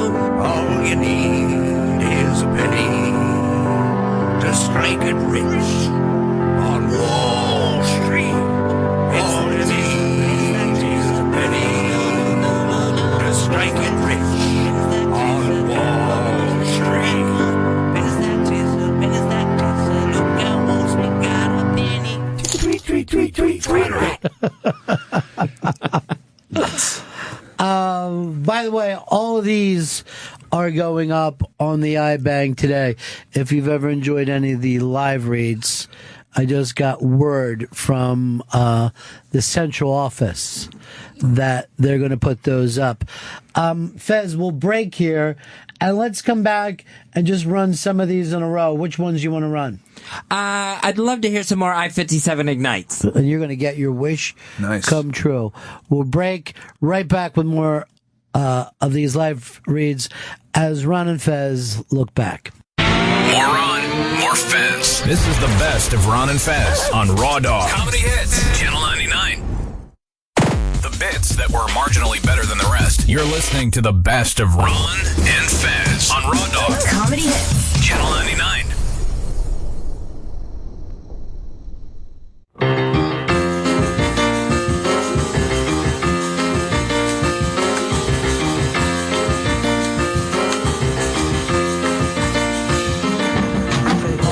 It's the Ron and Fez Show. We look back at the Ron and Fez Show over the years. Here's some more live reads for I-57 Ignite. I-57 Ignite. I'm trying to get Earl into this. Earl, are you excited about the I-57 Ignite? It sounds really cool because he has this all-natural Brazilian herb, Chata and founder Kelly Lockwood said it's better than ephedra. This is where I miss Fez the most. When we get into a live read situation like this, and the reason why you can't keep up, Earl, because you're not going to focus. You need an I-57 Ignite. It's going to make you focus like a laser, where you would be able to look over at Dave. Right now, I can look at Dave. I can count his freckles. Why? I-57 Ignite, it gives me the focus of an autistic kid. I'm able to sit down. I've counted every stripe that he has. I've seen every little piece of dirt that's all over his clothes. Right now, 58,000 of those. That's how filthy he is. Like he's an unmade bed. I-57 Ignite. You'll have the focus, Earl, to do a live read. Now we're going to listen to you. don't make a mistake. It'll be like a rocket boost, and you'll be going all day and all night if you want. With I-57 Ignite available now at CVS pharmacies, I-57 Ignite is being used. Focus, Earl. I-57 Ignite is being used now by top models and super athletes to help get that extra energy boost that they need. You can pick up I-57. You know what, Earl? You want to try to talk about I-57 Ignite with a little bit of passion. You seem like a zombie reading. Take an I-57 Ignite. Bring your life back in. Bring your focus back in. You can pick up I-57 Ignite. Don't laugh at me, Earl. I'm not laughing. Focus on yourself. I-57 Ignite. I want you to read the copy. Don't open with awe. You sound like a crazy person. Founder Kelly Lockwood said it is better than ephedra, and you can pick it up at your local CVS pharmacies, and you'll be the judge. Did you say Locklear? Lockwood. Did he not say Locklear? Locklear. And what did he use as the first name? Heather. You called him Heather Locklear. You said Heather Locklear came up with I-57 Ignite. Kelly Lockwood said it's better than ephedra. And who needs ephedra when you have I-57 Ignite? You can take it and get ignited. It's amazing. No ephedra, no problem. Now there's I-57. Have you taken any of these? I took one earlier. You did? Yes. Time to swear to Jesus. I can't swear to Jesus. So, okay. That's why he's doing so poorly. He's doing so poorly, two reasons, Dave. One, he's a damn liar. Two, he doesn't take the I-57 Ignite, so he doesn't read the copy properly. Earl, look at yourself in the mirror and say, where did I go wrong? I-57 Ignite. Do not end up like Earl. Take some and rise to the top. Don't fall down into the mediocre Earl places. Get I-57, get ignited with I-57 Ignite. If you used ephedra and now you can't find it, here's good news. Here comes I-57 Ignite. Fezzy, I-57 Ignite, there's nothing like it. I got on the I-57 Ignite. I enjoy it. As a matter of fact, Shell took some today. Also, Lily took some today. And Crazy Bill took some as well. All four of us do an I-57 Ignite. We learned to knit. We have now knitted a blanket that could fit over this building. All within one day. Why? The power, the energy of I-57 Ignite. I-57 Ignite, it's the all-natural Brazilian herb in I-57 Ignite. Put that down. All right, Lily just stabbed herself in the eye with a knitting needle. Uh-oh. She thinks it feels good, but I think she's a little wired. Shadabugre. Honey. Is that all? Down. It's that all-natural herb in I-57 Ignite that gives you the energy boost. That's according to founder Kelly Lockwood, who's saying it's better than ephedra. I-57 Ignite. If you really love knitting, this is the way to learn how.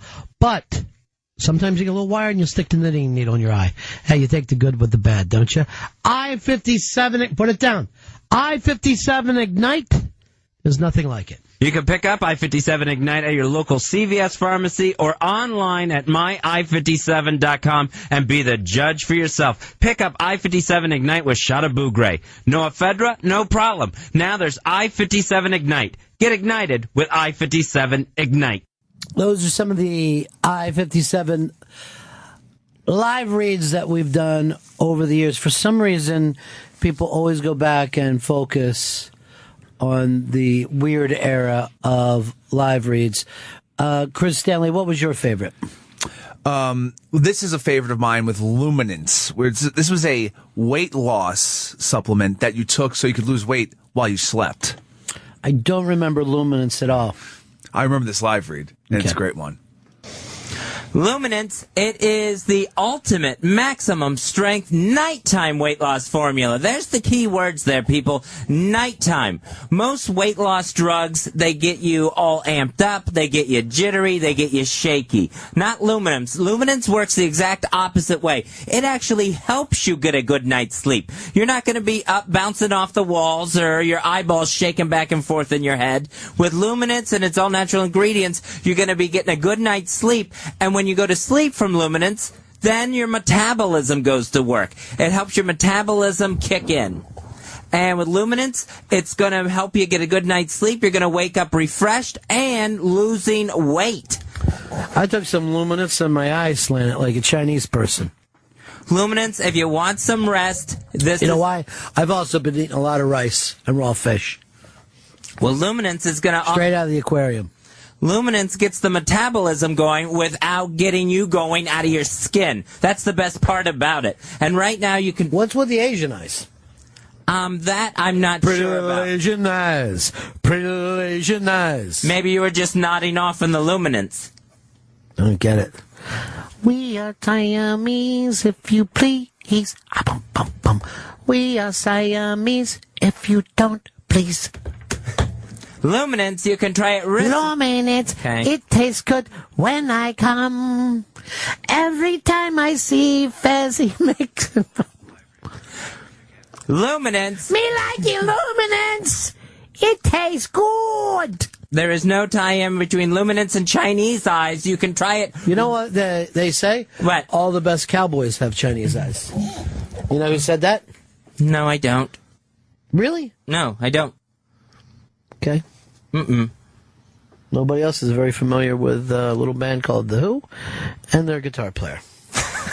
Well, luminance, you can Who's the guitar player for The Who? That is... 3 seconds! 3 seconds! Pete Townsend. Sorry, you did it in 3.5. Damn. Well, he had a little, an album called All the Best Cowboys Have Chinese Eyes. And you know what the #1 song on there was? No. Luminance Front. Luminance Front. It's a put on. It's a put on. It's a put on. What? Come and listen. Fez is doing reads. This is Luminance, the Luminance Front. The nighttime weight loss formula. Luminance Front. It's a put on. It's a put on. Try it risk-free. Here's the phone number. Slit skirts. Janie never wears those slit skirts. The number is 1-800-430-7765. That's 1-800-430-7765. Luminance is safe and effective. I took some Luminance. The next morning I could bench 560 pounds. All right, well, Luminance is going to help you with weight loss and getting a good night's sleep. It's not designed to add strength. Well, don't get me wrong. The day before, I could bench the same thing. Fucking power bench. Here's Fez's song. Go ahead, Fez. Do you read? Luminance, the ultimate weight loss bedtime Ultimate warrior. All my warriors. It is the nighttime weight loss drug. Get the rest you deserve. What if you work third shift? You can still use it when you go to sleep.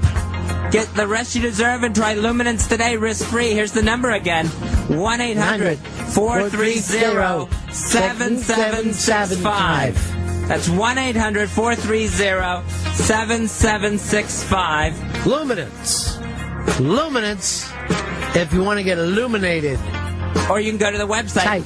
Miller and Stone. Miller's Crossing. Miller and Stone. Did they do the movie Miller's Crossing? No, they didn't. Mistake. Great movie. Great movie, Luminance. Seriously, Lumi. Here's when I cried. When Luminance got killed. Oh, yeah. Look in the yard! I'm eating Luminance! Look in the yard! He might not have got killed, though. You should rewatch Luminance Crossing. He might have survived it. Did you ever watch the fucking last scene? He gets killed. He said that he does it twice, I'm saying. He does it in the woods. Yeah, and then he got fucking killed. That's right. All right, that's a Luminance. That's a movie. Luminance is the... He's Fez Whatley. It's the ultimate nighttime weight loss formula. Hell yeah! People forget. Try it today by going to Miller and People forget about Fez Whatley.com for Luminance. And tight. Fezzy forgets. And just know that you're not going to have the shakes. It's so nice to be able to take Luminance Front. A diet drug. Luminance Front. Ow! Luminance Front.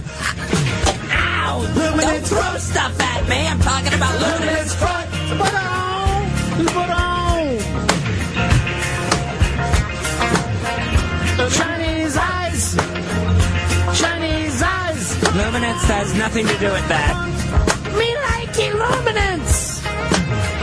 Luminance Front. Luminance Front. Luminance, not ruminant. Ow. It's a put on. It's put on. It's a put on. I took out an elbow. Come and have some Luminance and get some sleep. You're gonna get the rest you deserve with Luminance. Stop it, voice whore. Going to party, dressed to kill. Let's do Fez naked dancing to this again.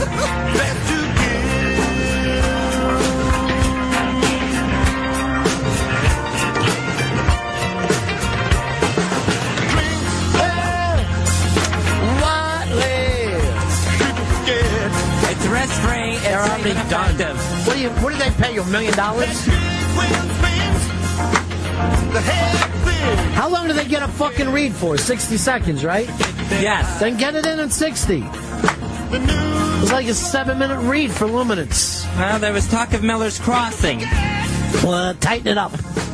Do some editing. Look at the fucking stupid drumming that Dave's doing. It's kind of like a Casey and the Sunshine Band type of deal. I think to drum like that, you would need 2 different drum kits. I did. I had some. He doesn't know that happens. This is a floor tom, by the way, over here. And now I'm hitting the snare over here. So I'm going, boom. Luminance front. Put on, put on, put on.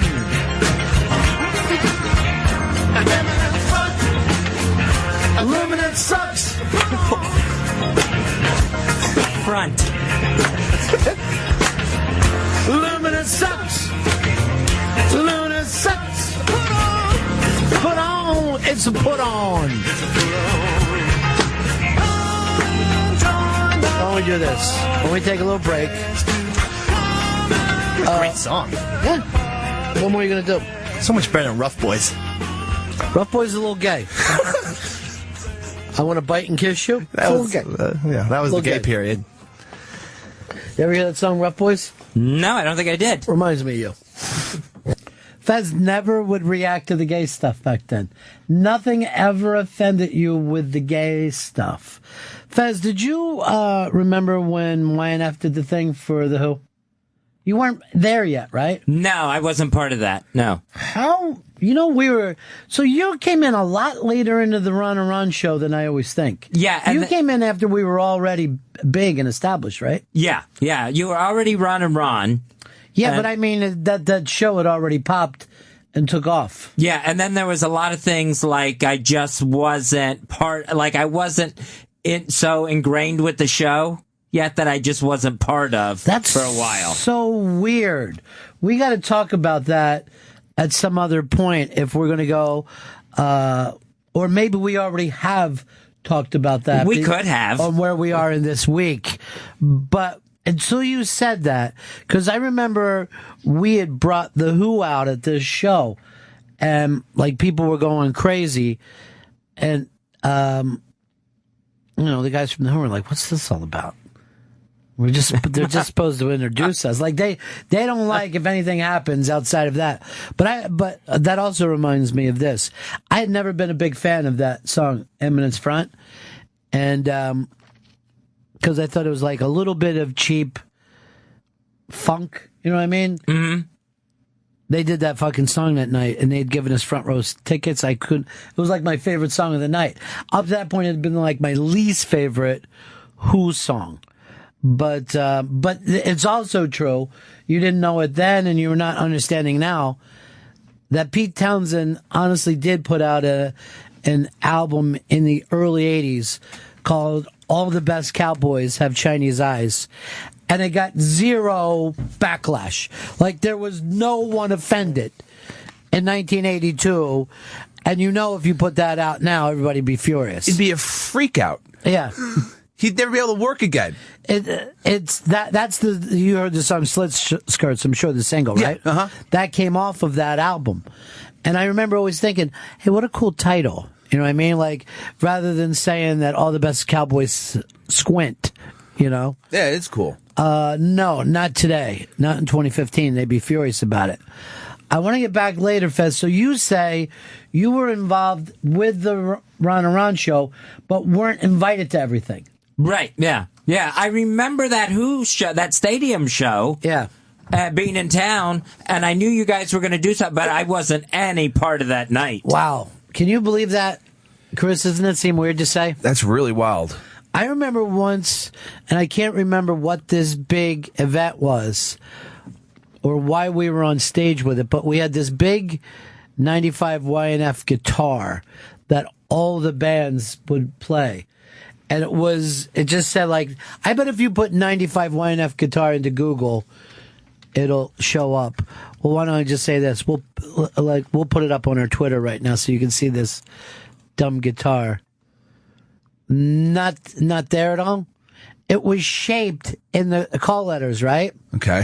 So I forget who we were on stage at this really big event. It was probably Stranger who we were doing it with, but there was some other big headliner outside with thousands of people. So I went out on stage and was like pretending I was playing the guitar. And by the end of it, I was so fucking blown up because the guitar was big. But I remember we're walking back to the limo and a drunk young Fez Whatley was there. I'm like, Fez, what are you doing here? And you said that you drove out just to see how we would do. Yeah. I wish I could remember what the event was. But yeah, that was another time where I wasn't invited. That was just a showing up thing. So it was a long time before you felt like you were part of the Ron and Ron show. Yeah, and before it was like any sort of thing of you need to be there, or you know what, or me even feeling the nerve to say, "Hey, I'll be there." Was it until we started the network where you felt like you were a major player?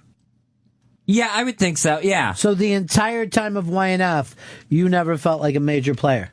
No, because I had like an afternoon job at the radio station. Yeah, but that would have been years into it. That's fascinating to me. I mean, that's like some of the shit that we never think of you being on the show, but not being thought to be invited to dinner or whatever. Weird to me. All right. I brought up earlier with Flathead and the Keanu Reeves story, and Flathead claiming that we had a promo that Keanu Reeves said, every time I'm in South Florida, I gack up with Ron and Ron. We got Flats on the line. Flats, not only do I not believe this story, but I also think I remember you telling me another Keanu story. Why can't I hear the flat man? Hold on. Let me try him again. Flats, do we got you? Yeah, I'm here. All right. Bring it up so I can hear him.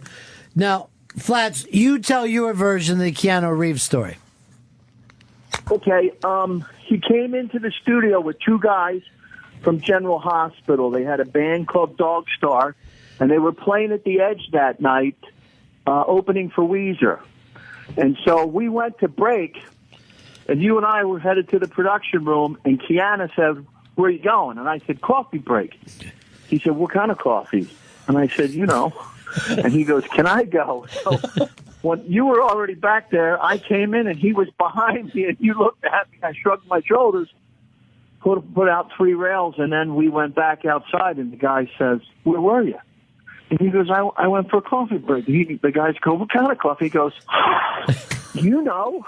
And then after the show, he did that spot. You had to run it 1,000 times because the funny part was people didn't believe it. You know what I mean? That it actually... All right, now I'm going to ask you, Fez. Fez, have you ever met Keanu Reeves in your life? No. And I don't ever have any recollection of meeting Keanu Reeves. I'm saying this story couldn't have happened. Now, I thought that maybe you met him on the street, because I remember one time you said Keanu Reeves goes to the plate like us. I do remember that statement. I may have said but I don't remember him ever being in studio. And then you said you have a Henry Rollins memory with this. Yeah, because about 1 week or 2 weeks later, Henry Rollins came in, and he says, "Hey, I heard that dumbass Keanu was here." And I got offended. I said, "What are you talking about? He's a nice guy." And he goes, he's a moron. I go, "Oh, man, that doesn't make him a bad guy." Now, I don't remember meeting Henry Rollins until I was in New York. Yeah, I don't remember Henry Rollins till XM. Ronnie, you had to get between me and Henry Rollins. What? We were going to fight. First of all, we were going to fight. I've been in between Flats and a lot of people before. There's always some... But I don't remember these stories at all. And I'm... Listen.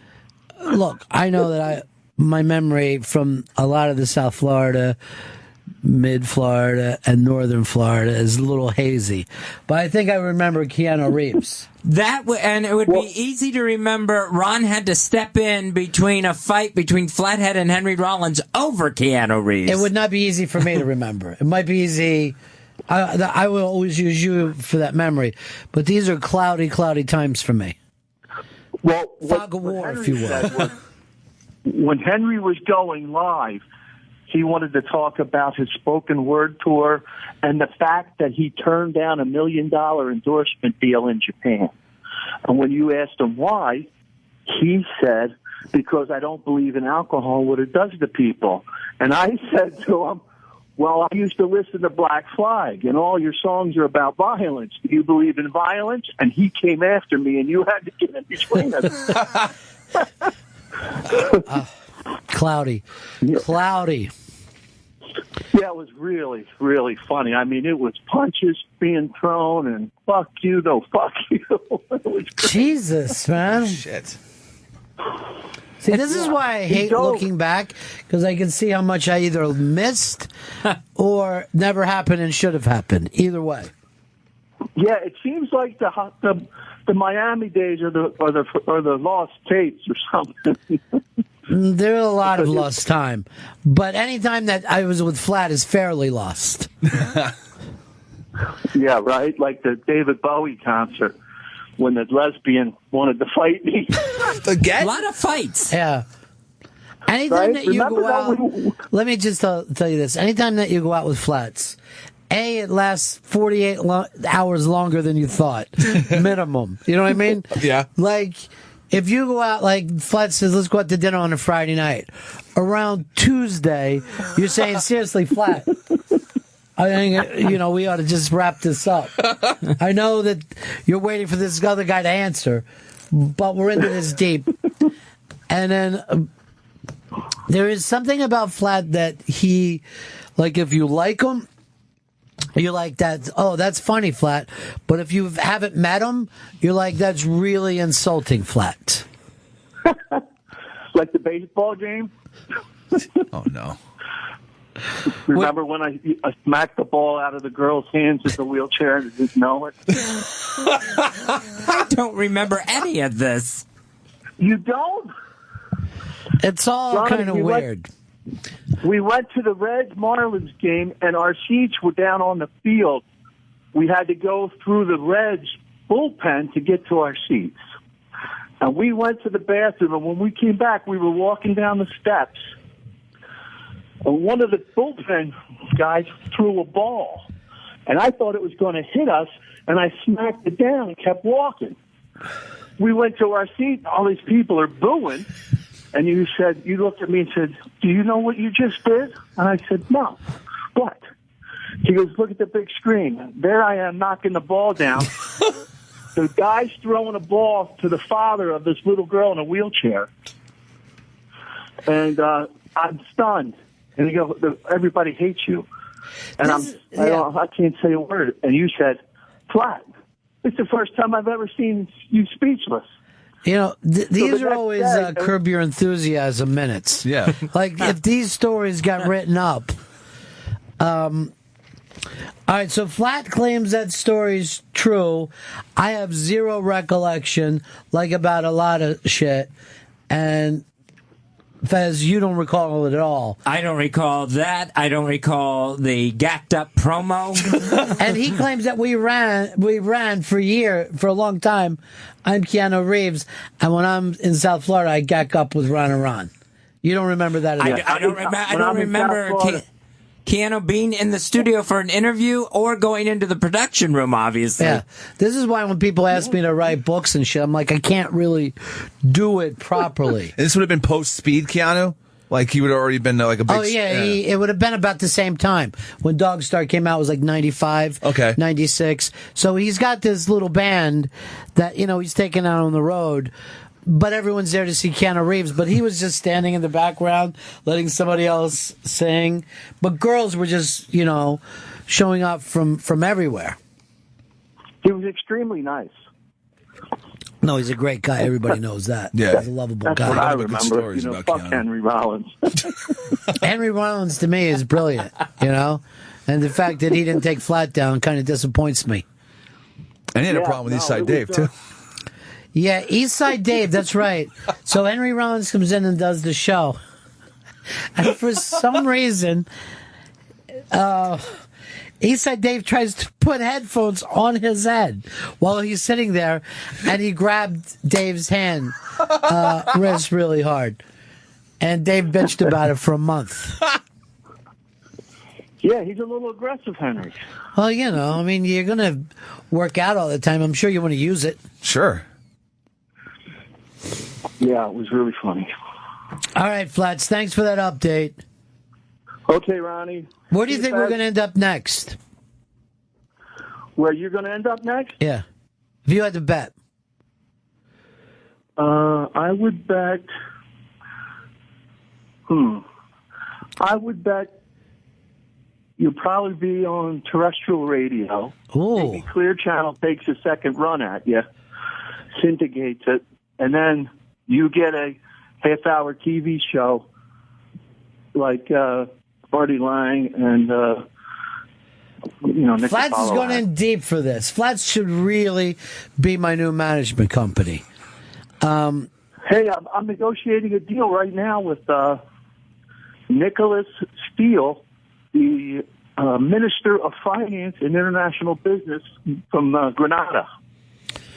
What's the deal? A plane comes in at night with no headlights? No, actually, he wants to get a couple car dealerships down there. And In someone Grenada? gave him my name. And, yeah. Well, wasn't our car called Granada at one time? Yes, the Ford Granada. So this would be perfect. Yes. But he's trying to get German stuff down there. And you're a part of the deal, huh? Well, in the beginning, he's asking for some help, and somebody gave him my name. So he called me the other day, and I'm like, I don't know anybody in Grenada. And I Googled the guy to see if he was for real. And he addressed the United Nations in September, and he's meeting with Castro in 2 weeks. Well, you go in for that. Well, it'd be you. I want to see a picture of Flats with Castro. All right, big man. Okay, bro. Take it easy, kid. Peace. See you guys. You know, for being same place, same time, Flats' memory seems like it's perfect. You know what I mean? Like, he's telling the story like they're sparkling clear. He's got every detail down.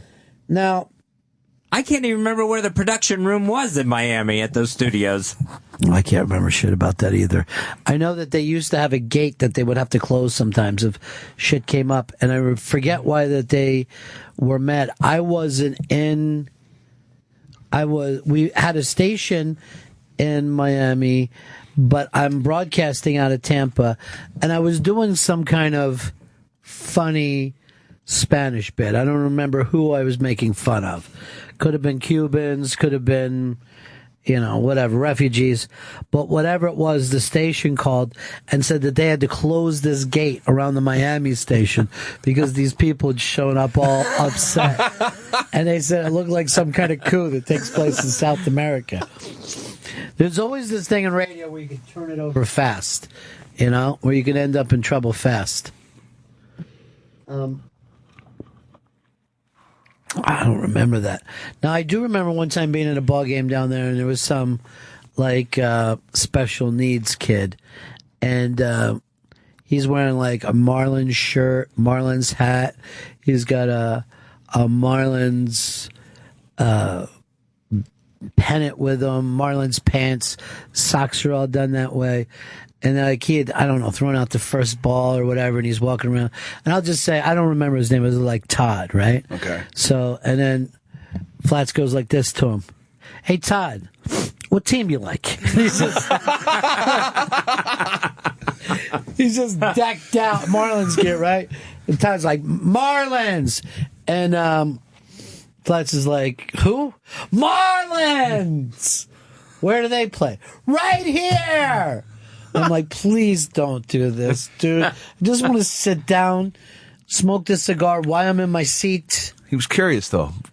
Curious about what team. He's a ball buster. But he used to be able to sit in the stands and smoke cigars down there. That's ridiculous. It's a wonderful time, Chris. Now you'd be just stoned. They would just throw fucking rocks at you. I don't get it. I don't understand it. My secondhand smoke ain't bothering anybody. They've actually done away with even saying that bothers a human being. It's ridiculous. Oh, and now they're trying to push third-hand smoke, which is smoke that damages property. Oh, shut so my smoke is damaging inanimate objects. I shouldn't be able to do it. Yeah, you know what?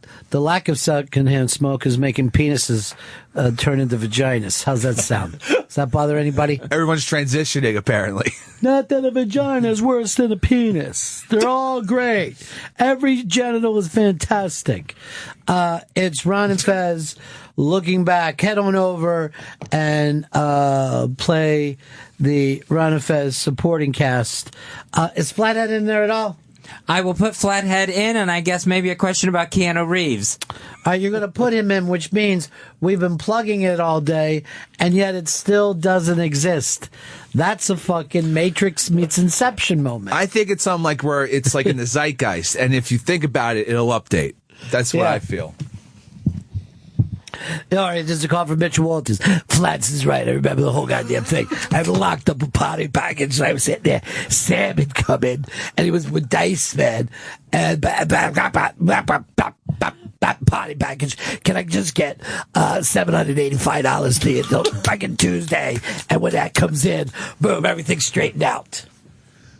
Very specific amount of money he needed. Everything they need was always specific. to the cent. Look, can I get the $785? If not, I'll do the $680. I'll do the $683. You keep the rest of the money. Enjoy yourself. Go out and have a little lunch. He's acting like you're making out on your own money. Go out, treat yourself nice. Spend a little. I always remember he had this card on. Maybe it was just his license because he wouldn't carry a wallet, so he'd just carry his license around in his pocket. And he takes the license out in front of these kids one day and goes like this.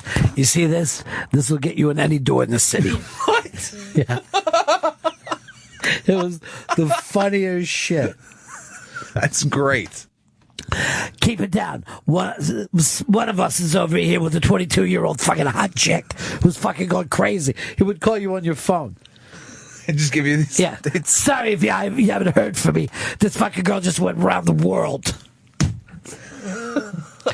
The other funniest thing is we were down at the pool one day, and he had on these little reading glasses that were on the ends of his nose, and all Mitchell's hair was wet down on the sides, and he looked exactly like Benjamin Franklin, and I'm not even making that up. As if Benjamin Franklin had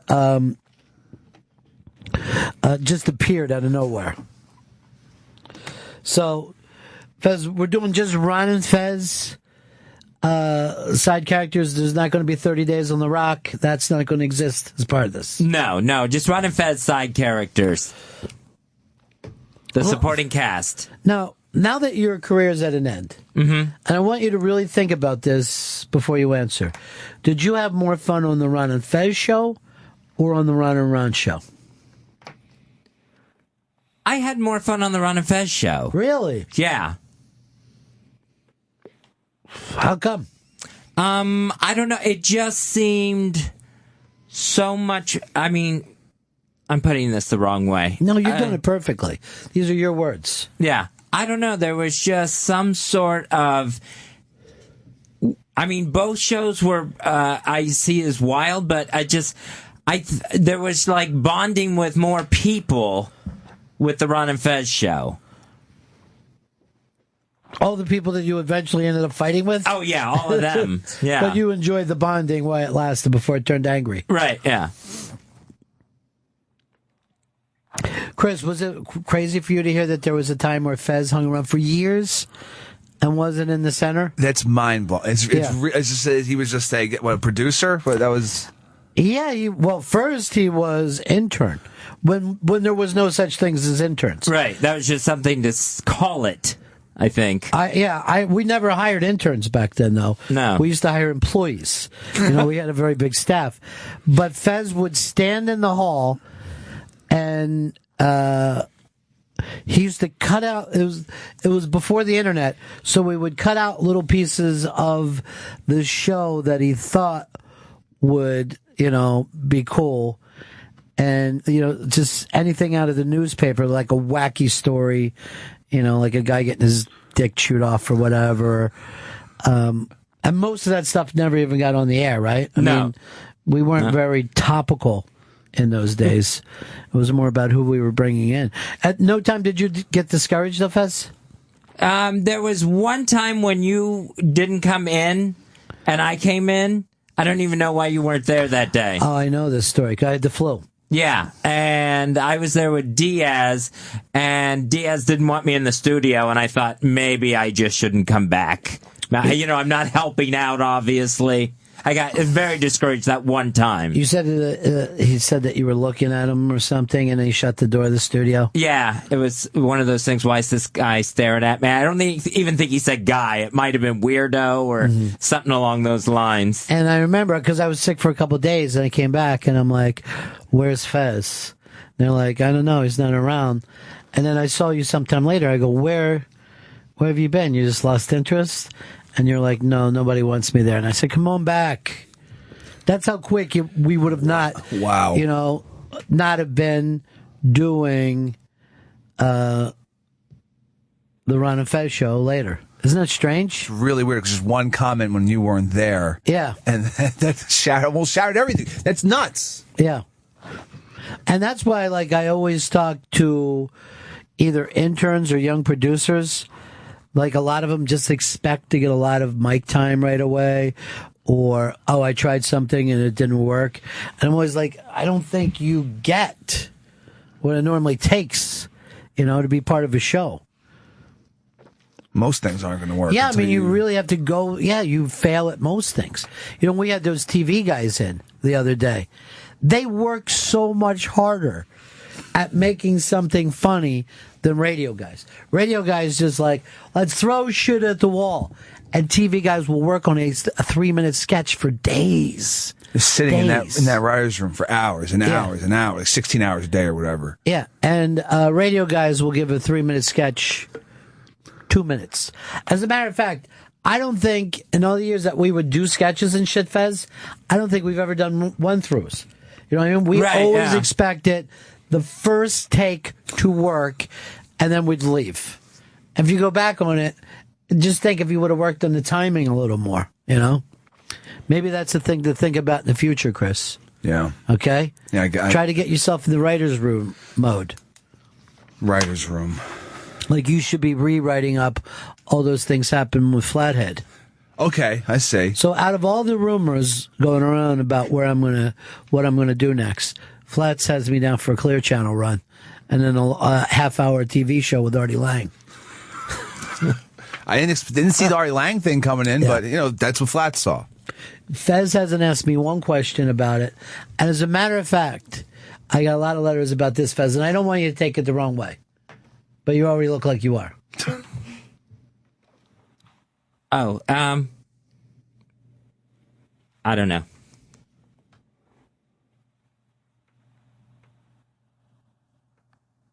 Oh, I missed that. I got a lot of letters about Fez that said that I brought up all these, how I met Fez, what was great about him, and blah, blah, blah. And when it came Fez time to talk about me, he said 2 things. 1, I was there when he came out, and 2, that his dad liked me. So at no point did anyone say, Fez said, here's what was great about Ron. I remember this thing. And when I read that when I got home last night, I was laughing. But it was a sad laugh, I have to admit. There was a little bit of sadness. Bittersweet? Or I don't think there was any sweet. Oh, so just bitter. Yeah. It's a bitter it was laugh. like a bitter bile, I guess. Bitter Bile should be the name of that band we've been talking about putting together. I'm gonna buy the website and get the Twitter account. Yeah, buy the website just in case. Yeah. I bought 2 websites that says Ant Ron and Ant and Ron Ant. Because those were the only ones left. Up on the iBang this week, Earl Douglas looks back at Ron and Fez. What's that play, Fez? The one that was like sitting behind the Shakespeare play. There was somebody and somebody are dead. Oh, Gilden. Yeah, Guildenstein and Rosencrantz. Yeah, but Guildenstein and Rosencrantz are dead. That's close enough, even if it isn't it. Yeah, it's but pretty that's how Earl views his life. If you like to do anything with hashtag Goodbye Ron and Fez, and then today the Ron and Fez Sporkle supporting cast. But please keep up with the Interrobang and follow the Twitter when we get around to figuring out what I'm doing next, because I refuse to, join Fez in retirement. It actually, a couple times, had freaked me out even thinking about what Fez's retirement life is going to be about. What the routine's going to be and back home. I find it very curious as to how to fill the hours. I'll say this. If I don't fill the hours with obligations, I'm not just going to fill up time. Like, I'm not the type of guy like, I got to go to the hardware store, and then I want to go and meet my friend for lunch, and then I want to go pick up my dry cleaning. I would just be like, Flats, let's do that thing. Let's ride one more time. No. Let's get some obligations. I got to have obligations. That's right. It can't be left up to me. I'd be like one of those guys who goes to 4 meetings a day. Let's see. What have I done today? 3 other meetings. Now I'm here. And I've had 18 cups of coffee and 7 cigarettes. Getting my meeting prep together for tomorrow. You know guys like that. Oh, yeah? I'm not going to tell you who they are. All right. But it's guys that you met who are multiple a day guys. And everyone's like, that's so weird. And I'm always like, weirder than sitting in a bar for 7 hours? Because I've done that plenty of times. I remember before going into bars for lunch and then hearing, dude, it's closing time. We're Close it wrapping out. this up. And you're like, and this was always embarrassing to me too, is when the girl would come around and say, you don't have to leave, but this is the end of my shift, and we have to close out my tab, and then we'll start a new tab with you. And you're just like, is this unusual to be sitting at a table for this long? Hey, look, I've had it happen to me. It's fine. So there's a shift change. You don't have to feel bad about it. If you're an adult and you can still play pinball or good at video games, you might have a problem. Or what about you really good at trivia or finding the difference between 2 pictures? Not as many billiard places as there used to be, too. None. If I see a pool table in a bar these days, I'm like impressed almost. Like, all right, they still care. This is still something you could do at a bar. Well, you know what? I would say this, and I don't have the numbers on it, but if I, did the Nate Silver thing, I would obviously say if there's a bar with a pool table, it's more likely you're going to see a fist fight at some point. Well, look, it's such a random factor because you have people who aren't playing pool who could disrupt the game. And then you got the guys playing pool who get pissed at each other. Well, because, you see those guys, they're slow playing, something breaks out. All right, fuck it. All the money goes down, and then you find out one of them is a serious hustler. Yeah. And then you're like, oh, shit. I didn't see any, I'm just sitting here at the bar and this shit's breaking out. And what is the moral high ground? Like, dude, you played, you bet, you lost, or how was I supposed to know that this guy was a lot better than he was acting all day? What do you think? Who do you see as the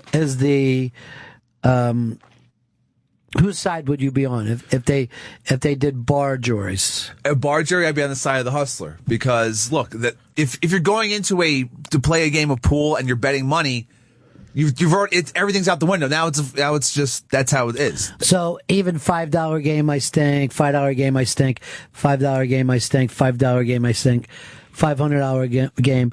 Oh, suddenly I'm really good. Well, that doesn't bother you. I think if it jumps like that, you should know what's up. I mean, you should be able to identify the fucking. Guess what? Thing. It's normally your idea when it goes to 500. That's the thing. That's how these guys fucking implant it. You're the one who says, "Fuck it, let's do $500 then, asshole."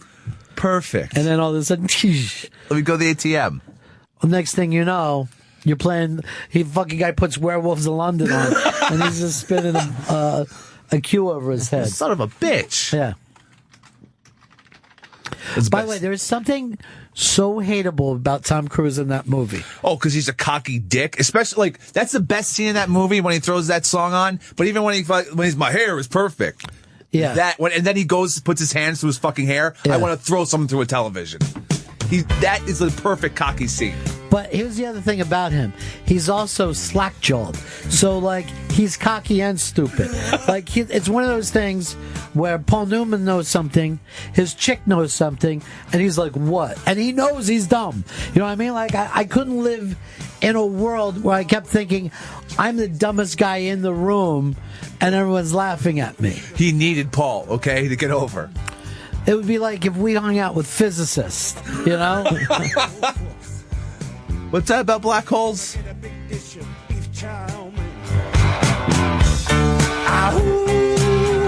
was London?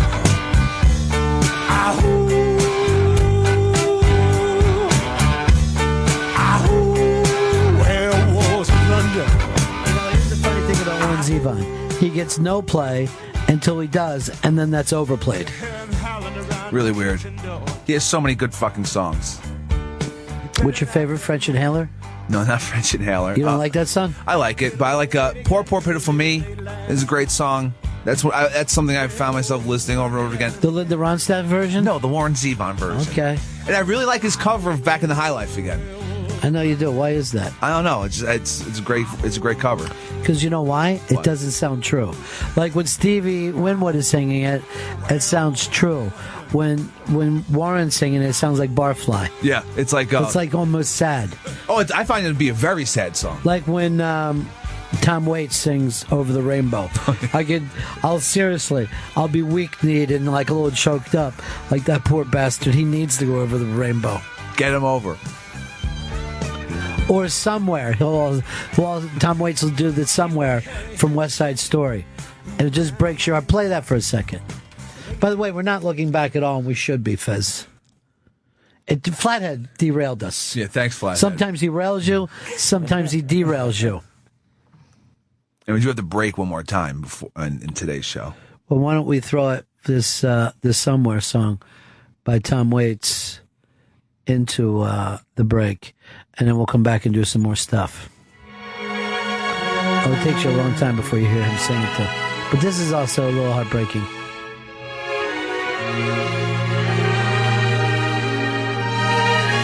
This is actually Fez thinking about me and him someday.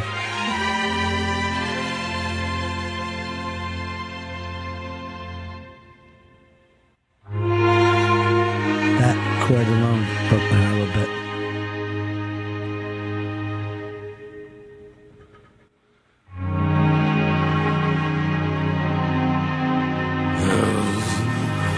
A place worth somewhere, a place worth peace and quiet, open air. Wait for us somewhere.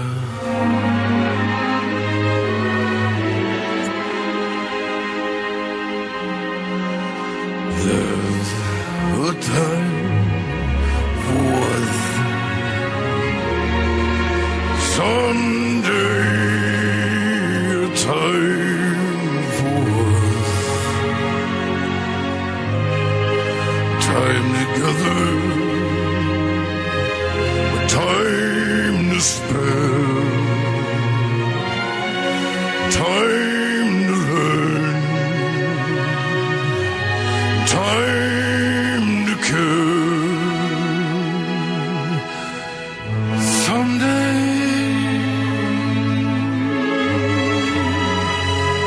somewhere, we'll find a new way of living.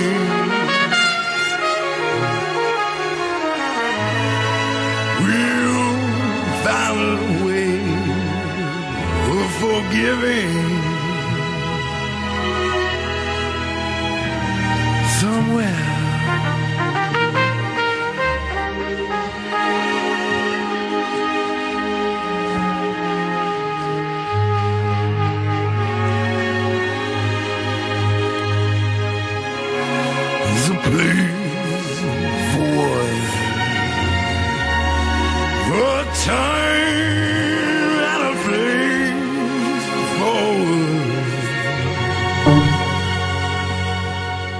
Fez, that's getting to you a little bit? It is.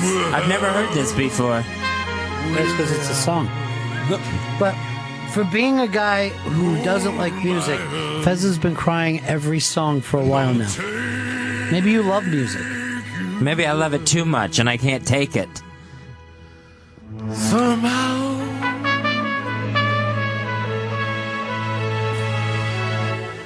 someday. Tom Waits touring this summer, I think. What? Yeah, somebody told me about that. I'm there. Stones tour this summer. This is gonna be a great summer. You got to catch the old guys while you can. Yeah, I've been thinking about that. There's a lot even lately. a lot of talk about a Bowie tour. Well, then I don't care how much money. I don't know what terrible thing I have to do to get the cash. I'll be there. I don't know if I've ever seen anyone else as much as I've seen Bowie. That's great. That's a great artist to have as the guy I've seen the most. I know. Look, Fez is crying. Oh, Fezzy. This is not supposed to be cry week. This is supposed to be look back week. I didn't want to cry this week. And that one got me. Why? I just now out of habit of hearing songs and crying? I think I'll cry no matter what song I hear from now on. I saw you squinting a little bit like you're trying to squeeze down on it. Like, how do I do that? Because you're not being as, realistic with it as you were last week. All right, we need to break here. Yeah. It's a best of week. It's Ron and Fez Look Back. Stand by for more of the best of Ron and Fez on Raw Dog. Raw Dog. Comedy Hits, Channel 99. This is the best of Ron and Fez. Ron and Fez on Raw Dog. Raw Dog. Comedy Hits.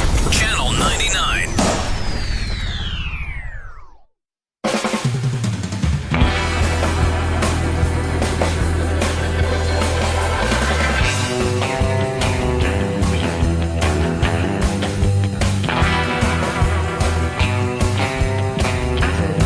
It's the Ron and Fez Show. Looking back up on the Interbank today, see if you can guess the Ron and Fez supporting cast characters. That's the Sporkle game that Fez has put together. By the way, love that music that we just came back with. Chris, you remember what movie this is from? No. Fez, do you remember? I remember. What was it? This is from That Thing You Do. Yeah, that's right.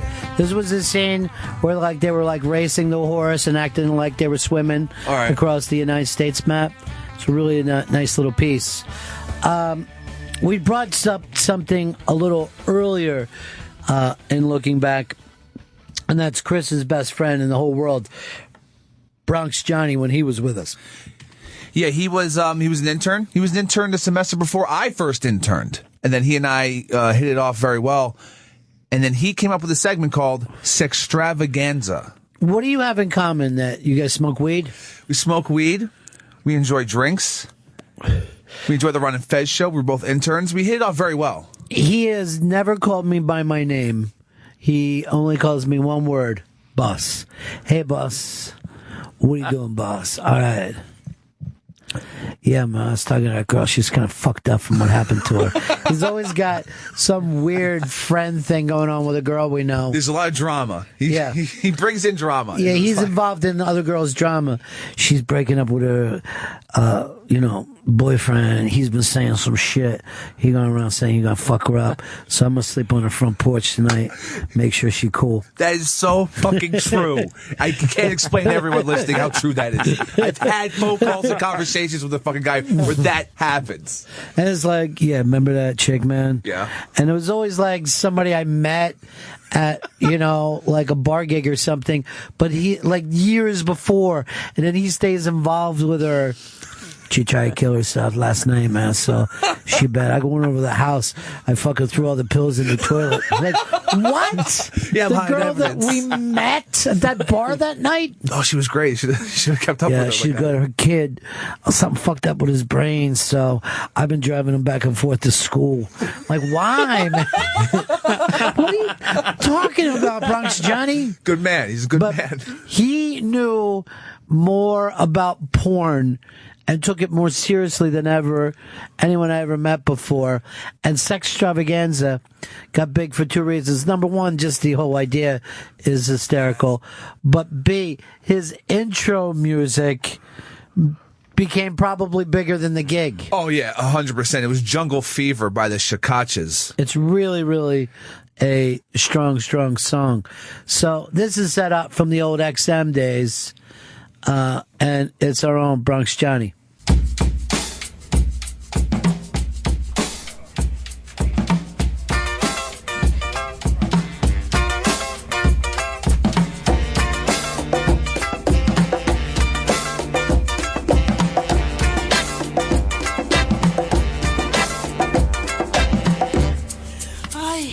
Ay, qué fiebre hay.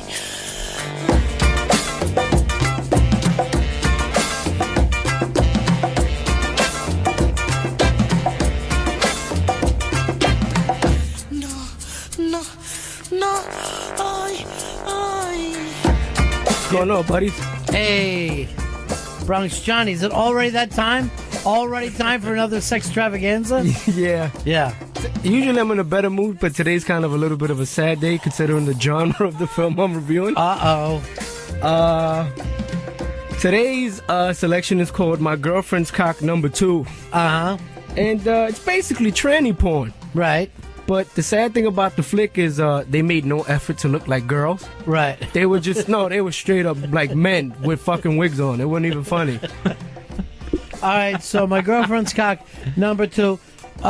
Surprised you that they really did not put a lot of money into CGI. Exactly. Like, it sort of ventured on bestiality because the dudes had mad hair. It wasn't even like they was trying to shave or some shit. It's pretty brutal. Some of the girls, bad wigs, and 6 o'clock shadows. Can't even call them girls, man, because it wasn't. Well, I'm just going by the title. I can only go by the title. Girlfriends. So, a disappointing film for you. Oh, got a 0 out of 5. Wow. Oh, that's the lowest rating ever on Sex Extravaganza, I believe. I think it's the only bad rating he's ever given. Oh, no, I could have given it a negative, but let's be fair. Yeah, you know what? You are fair. No one can take that from you. Basically, it's a rump wrangling good time. It's really weird because they're Brazilian. Right. And, it's weird because while they're fucking, you can tell they're in a third world country because of the sounds of the bed. What did the bed sound like? It sounded like fucking... Arriba! Nah, it sounded like fucking... Where's this bed at?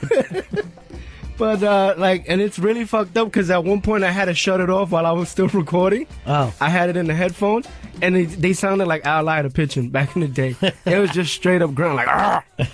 I'm like, damn, dog. Maybe they're really just dubbing in some Al Leiter stuff.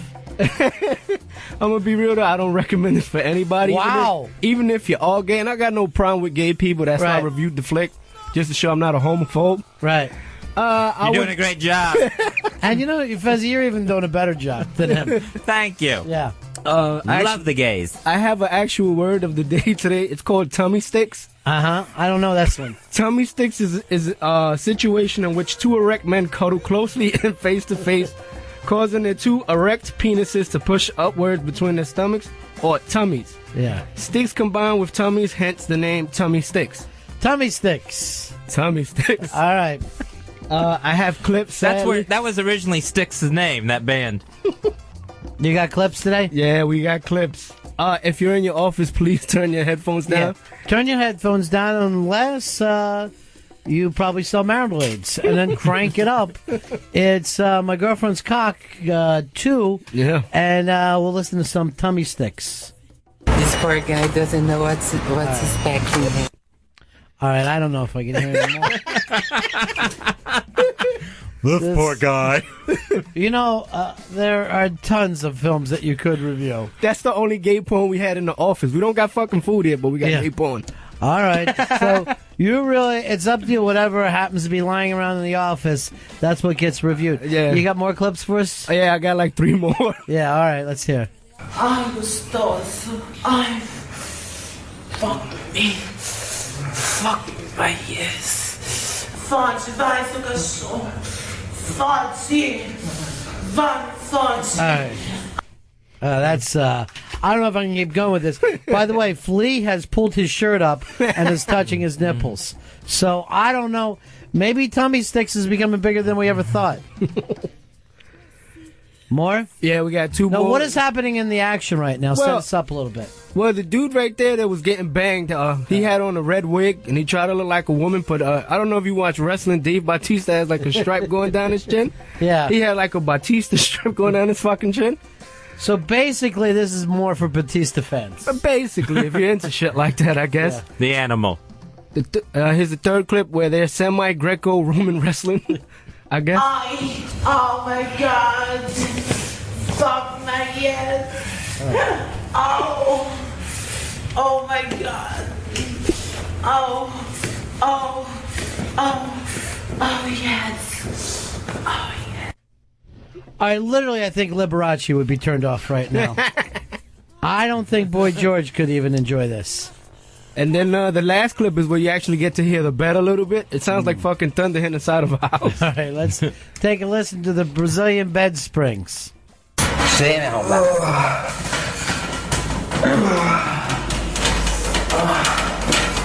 the bed. I never knew this, but I'd like to start some bed spring stuff where we can send it overseas to poorer people. It does sound like a third world hospital cot. You know what it sounds like to me? Is like a bed from a Three Stooges movie. It's just an old thing. Wow. All right, Johnny. So the name of the film again? My Girlfriend's Cock #2. So that means somebody liked the first one. Yeah. Or there's #2 on his girlfriend's cock. I'm not sure which. Yeah. Oh, one thing I did learn from the film, don't believe stereotypes, because a lot of these gay dudes aren't really that into like shaving and shit at all. Oh, is that right? Yeah, it was pretty brutal, man. All right. So that even made it worse for you. Yeah. And 0 out of 5. 0 being the highest, Johnny? In this situation, yeah. All right, Johnny's up and dancing now to his tummy sticks. Very uncomfortable. Charlie, you're on Ron and Fez. I'd like to take this moment to congratulate Bronx Johnny for going way over and above. I mean, I know he's got to review porn, but I mean, to actually, for a straight man to sit through this and to approach it professionally, I think is outstanding. Well, you know, Fez and I had this argument the other day. Fez says if you're a movie reviewer, you have to sit through every film. I disagreed, but apparently you're on Fez's side with this. I really wasn't. I kept getting inundated because the crap I said the last time. Oh, you're a homophobe. Right. So I was like, you know what? I'm not. Let me just do a tranny porn one time at least. Mm-hmm. You know what happens review next? Or film? What happens next week when I bring you in and I hear yet another tranny film? Nah, we're not. And then a daisy chain film. And it just goes on and on. What's a daisy chain? Well, see, you need to watch. Scott, you're on Ron and Fez. Hey, I just want to know if that was Bronx Johnny and Earl playing tummy sticks after hours. 866 Ron Zero Fez. And that's the one and only Bronx Johnny. I know that you do high society with Bronx Johnny. Has he changed at all? He, the guy we were talking about before, Extravaganza, he's still that guy. Mm-hmm. I mean, he's a wonderful person. Bronx Johnny's one of the kindest, sweetest guys. He's honestly a sweetheart. Yeah. And has seen awful things in his life. Oh, God, yeah. Yeah. Just terrible things. I'm not even with the things he's done on his off time. But he's always also far from the Bronx. You know what I mean? He works like in like Eastern Queens now. And that's how, it's always like he's in Queens, he's in Connecticut, he's in Jersey. He's Staten Island. He never has a job in the Bronx. Well, one time when he worked for the Yankees. Yeah, he was the security shortstop. Guard. Yeah. Oh, security guard. I'm sorry. That is it for Wednesday as Ron and Fez look back. Head on over to the Interrobang and check out stuff like hashtag Goodbye Ron and Fez. Earl Douglas looks back at Ron and Fez. And Ron and Fez, the Sidemen, the Ron and Fez characters, Sporkle, supporting cast. That is it for us today. Now, should I be playing Satellite here? Because it's the end of the show. Chris, I've told you every goddamn day, I will never play Satellite of Love again as a tribute to Fez Whatley leaving me mid-career. was one early mid-career, by the way. I see this going on for another 40 years. I see it getting to the point where people go like this. Now, you did a show with a Fez? And I'm going, you know what I'll say to them? Yeah, exactly. Fez. That's exactly right. And Fez is the reason I don't play Satellite of Love. Yeah. I shall never hear that song again. It's like if you broke up with a girl. I know a guy, I'm not going to say who. He will never play Guns N' Roses or be in a room where Guns N' Roses are playing because the girl that broke.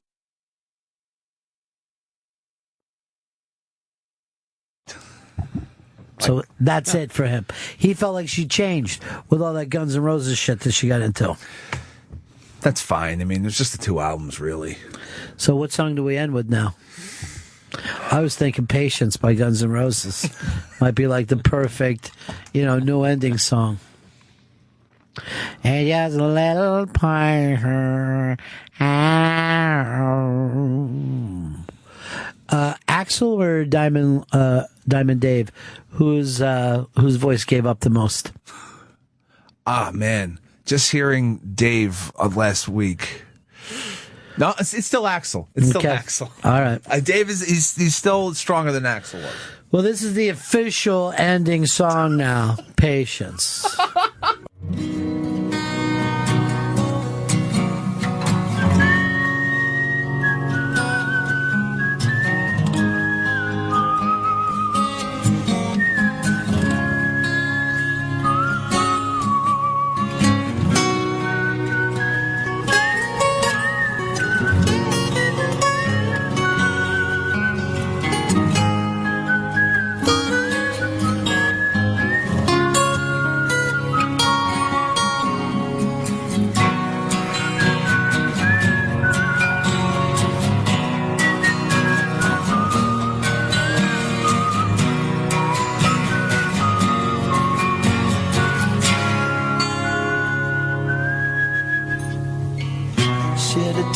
Cause I'm missing you. I'm still alright to smile. Girl, I think about you every day now.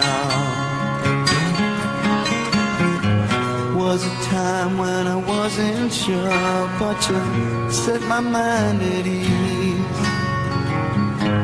There is no doubt you're in my heart now. Said woman, take it slow, it'll work itself out fine.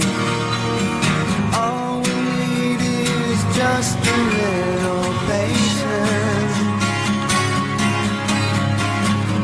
Said sugar, make it slow, and we'll come together fine. All we need is just a little patience.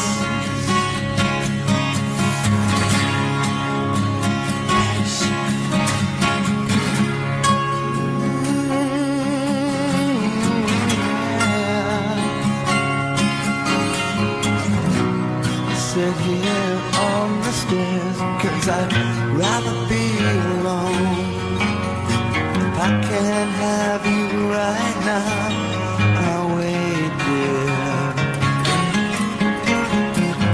Sometimes I get so tense, but I can't speed up the time. But you know, love, there's one more thing to consider. Woman, take it slow, things will be just fine. You and I'll just use a little patience. Said sugar, take the time, cause the lights are shining bright. You and I've got what it takes to make it. We won't fake it. I'll never break it, 'cause I can't take it.